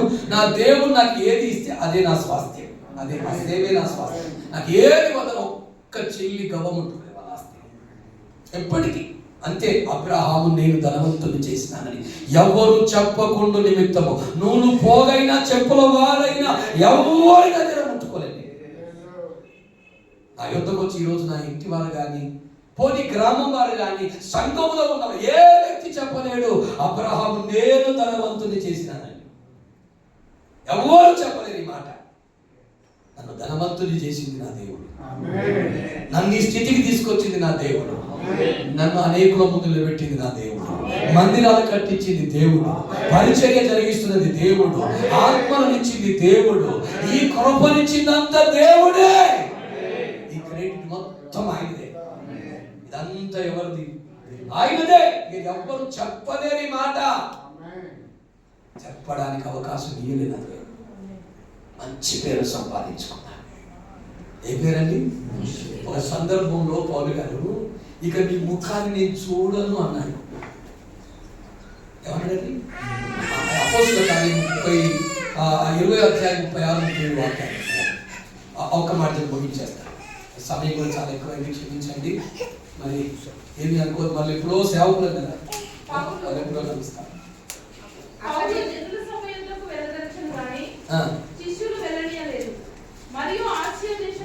అతడు ఇలాగ చెప్పి మోకాళ్ళని వారందరితో ప్రార్థన చేసెను. అప్పుడు వారందరూ చాలా ఏడ్చిరి. మీరు ఇక మీదట నా ముఖము చూడరని అతడు చెప్పిన మాటకు విశేషముగా దుఃఖించుచు పౌలు మెడ మీద పడి అతని ముద్దు పెట్టుకుని వాడ వరకు అతని సాగనప్పుడు ఇంతకంటే శ్రేష్టమైంది ఒక సేవకుడికి ఏముంది చెప్పండి. బహుగా ఏడ్చిరట. వాళ్ళన్నాడు, ఈరోజు నీ ముఖం చూస్తున్నాను, రాబోయే దినాల్లో ముఖం చూస్తాను, చూడను. నీ చేత సాగనంపబడుతున్న ఈ దినం మరలా నేను రావడం అనేది జరగచ్చు, జరగకపోవచ్చు. ఈ మాటను బట్టి వాడు బహుగా ఏడ్చారట. పౌలు మెడ మీద పడి ముద్దు పెట్టుకుని ఓడ వరకు వచ్చి సాగనంపారు. సంఘంలో ఈ ప్రేమను పొందితే చాలు. ఏం పొందితే? సంఘంలో ఈ ప్రేమను పొందితే చాలు. మనం ఒకసారి మా పాస్టర్ గారికి ఆరోగ్యం బాగాలేక హాస్పిటల్లో పడి, ఆ మేడం కూడా మంచి బిలీవర్, డాక్టర్ గారు కూడా వెళ్ళగానే మన మాట ఆలోచించుకుంటూ అడ్మిట్ చేసుకుని ఒక గది ఇచ్చింది. మన సేవకులు, దేవుని సేవలో ఉన్నటువంటి దైవజనులు వాళ్ళు అందరితో పాటు ఆ నుంచోటి. వాస్తవంగా నేను వెళ్ళగానే చెప్పిన చేతులు ఎత్తి, రూపాయలు లేదు మేడం నా దగ్గర. సేవకులకు ఏమవుతుందండి? ఎవరితో ఖర్చు పెడతాం, సగం కూర్చుంటాం. అదంతా ఎట్లుంటుంది? ఇటు రాగానే ఖర్చు పెడతాం, ఇటు రాగానే అటు అయిపోతే మాకు మా దగ్గర డబ్బులు ఉన్నాయి, బ్యాంకులో ఉన్నాయి, జేబులో ఉన్నాయి. ఇట్లా వస్తాయి, అట్లా అయిపోతాయి, ఇట్లా వస్తాయి, అట్లా అయిపోతాయి. ఆ సమస్య వస్తుంది నాకేం తెలుసు? వచ్చింది, హాస్పిటల్ వెళ్ళా, తప్పు తీసుకెళ్ళాను, మేడంని కలిసి ప్రైజ్లో చెప్పాను, మన పరిస్థితి ఇది, నా దగ్గర అయితే డబ్బులు లేవు, మీరు అడ్మిట్ చేసుకోండి, వస్తే ఇస్తా. ఇప్పుడు డబ్బుల గురించి ఎవరు అడిగారు? మళ్ళీ ఆశ్రమంలో ఏమైంది చూశారు, టెస్ట్ చేశారు, చేసి అడ్మిట్ చేసుకున్నారు. వాళ్ళ సేవకులు వాళ్ళందరితో పాటు ఉంచొద్దని చెప్పి ఒక స్పెషల్ రూమ్ ఇచ్చి ఒక్క రోజు అయిపోయింది. హాస్పిటల్కి వెళ్ళింది పాస్టమ్మ గారు, ఇంటికి రాలేదని సంఘస్థులు తెచ్చి, ఈ సంఘస్థులు తెచ్చింది, ఆ సంఘం మొత్తం హాస్పిటల్ అంతా మా వాళ్ళే. మేడం ఏం చెప్పింది తెలుసా? అర్జెంటుగా మీరు డిశ్చార్జ్ అయ్యి ఇంటికి. నా హాస్పిటల్ నడవాలనుకుంటా, నడవద్దు అనుకుంటా. ఇంతమందిని చూస్తే ఇంతమంది పేషెంట్లు ఉన్నారు అనుకుంటే అందరూ తిరిగి వెళ్ళిపోతారు. అయ్యా మీకు అంత అవసరం అయితే నేనే ఇంటికి వస్తాను, మీరు మాత్రం తీసుకుంటారు. అసలు హాస్పిటల్లో రాత్రి 10 జనమే ఉన్నారట. నేను లేని వాస్తవంగా అక్కడ మేడం చెప్పింది నాతో, ఈ పాస్టర్ గారిని అర్జెంటుగా తీసుకొని పోండి ఇంటికి, ఏమైనా పర్లేదు నేను చూసుకుంటా కానీ మీరు ఇంటికి తీసుకొని పోండి. ఈ ప్రేమ చాలా, ఏది వద్దు మనకి. ఈ సేవలు తృప్తిగా మనం బ్రతకొచ్చు. ఒక్కటి చాలు సేవలు. పౌలు గారు ఇక మీదట నేను మిమ్మల్ని చూడలేమో అన్న మాటను బట్టి మరి విశేషంగా పౌలు ఏం సంపాదించాడండి? పౌలు సేవలో ఏం సంపాదించాడు మీరు చెప్పండి. ఏం సంపాదించాడు? మంచి పేరు కదా, సుగంధ తైలము కంటే మంచి పేరు, మంచి పేరు, మంచి పేరు. అందుకే పౌలు గారిని అంతలా వెంబడించారు ఆ జనులు. శక్యమైతే గలతీయులతో అంటాడు, మీ కన్నులు ఊడబెరికి నాకు ఇచ్చుటకైనను వెనుక తీసిన వారు కారు. పౌలు అవసరాలను విచారించిన వారట సంఘం అంతా. అయ్యో పలానా చోటకు సేవకి వెళ్ళాడే, ఎలా ఉందో ఏంటో ఆయన పరిస్థితి, డబ్బులు ఉన్నాయో లేవో, వస్త్రాలు ఉన్నాయో లేవో, ఏముందో లేదో ఎవరికి తన అవసరాలు చెప్పేవాడు కాదు మా దైవజనుడని. ప్రతిసారి అతని అవసరాలు తీర్చడానికి వారు డబ్బును, వస్త్రాలను, అతనికి అవసరమైనటువంటి చర్మపు కాగితాలను మిగతావి పంపించాలని ఆయన దగ్గరికి. ఎంత మంచి పేరు అది.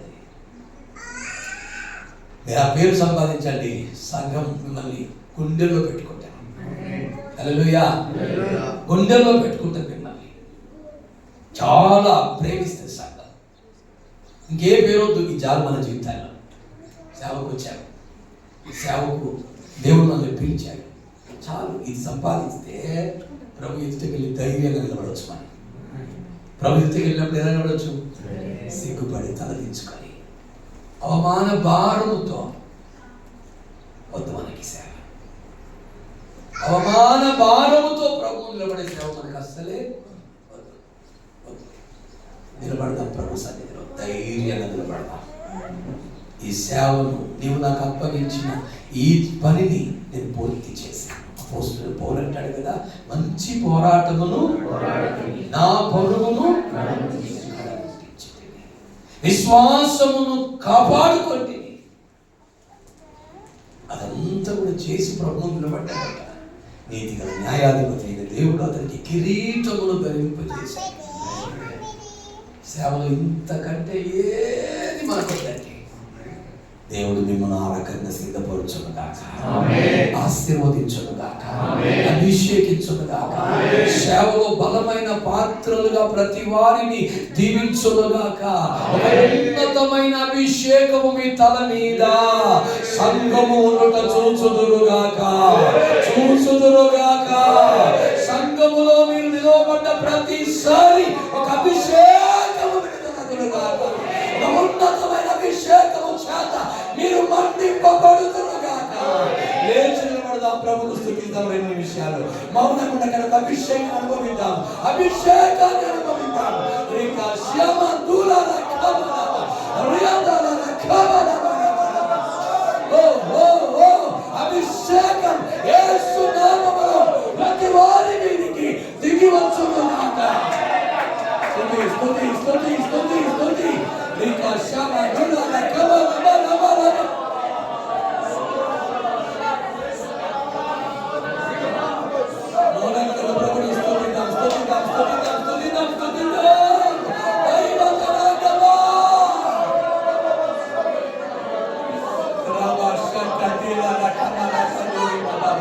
అభిషేకం తల మీద దిగి వస్తున్నది. దేవుని అభిషేకం ప్రతి వారి మీదకి బలముగా దిగి వస్తున్న సమయం ఇది.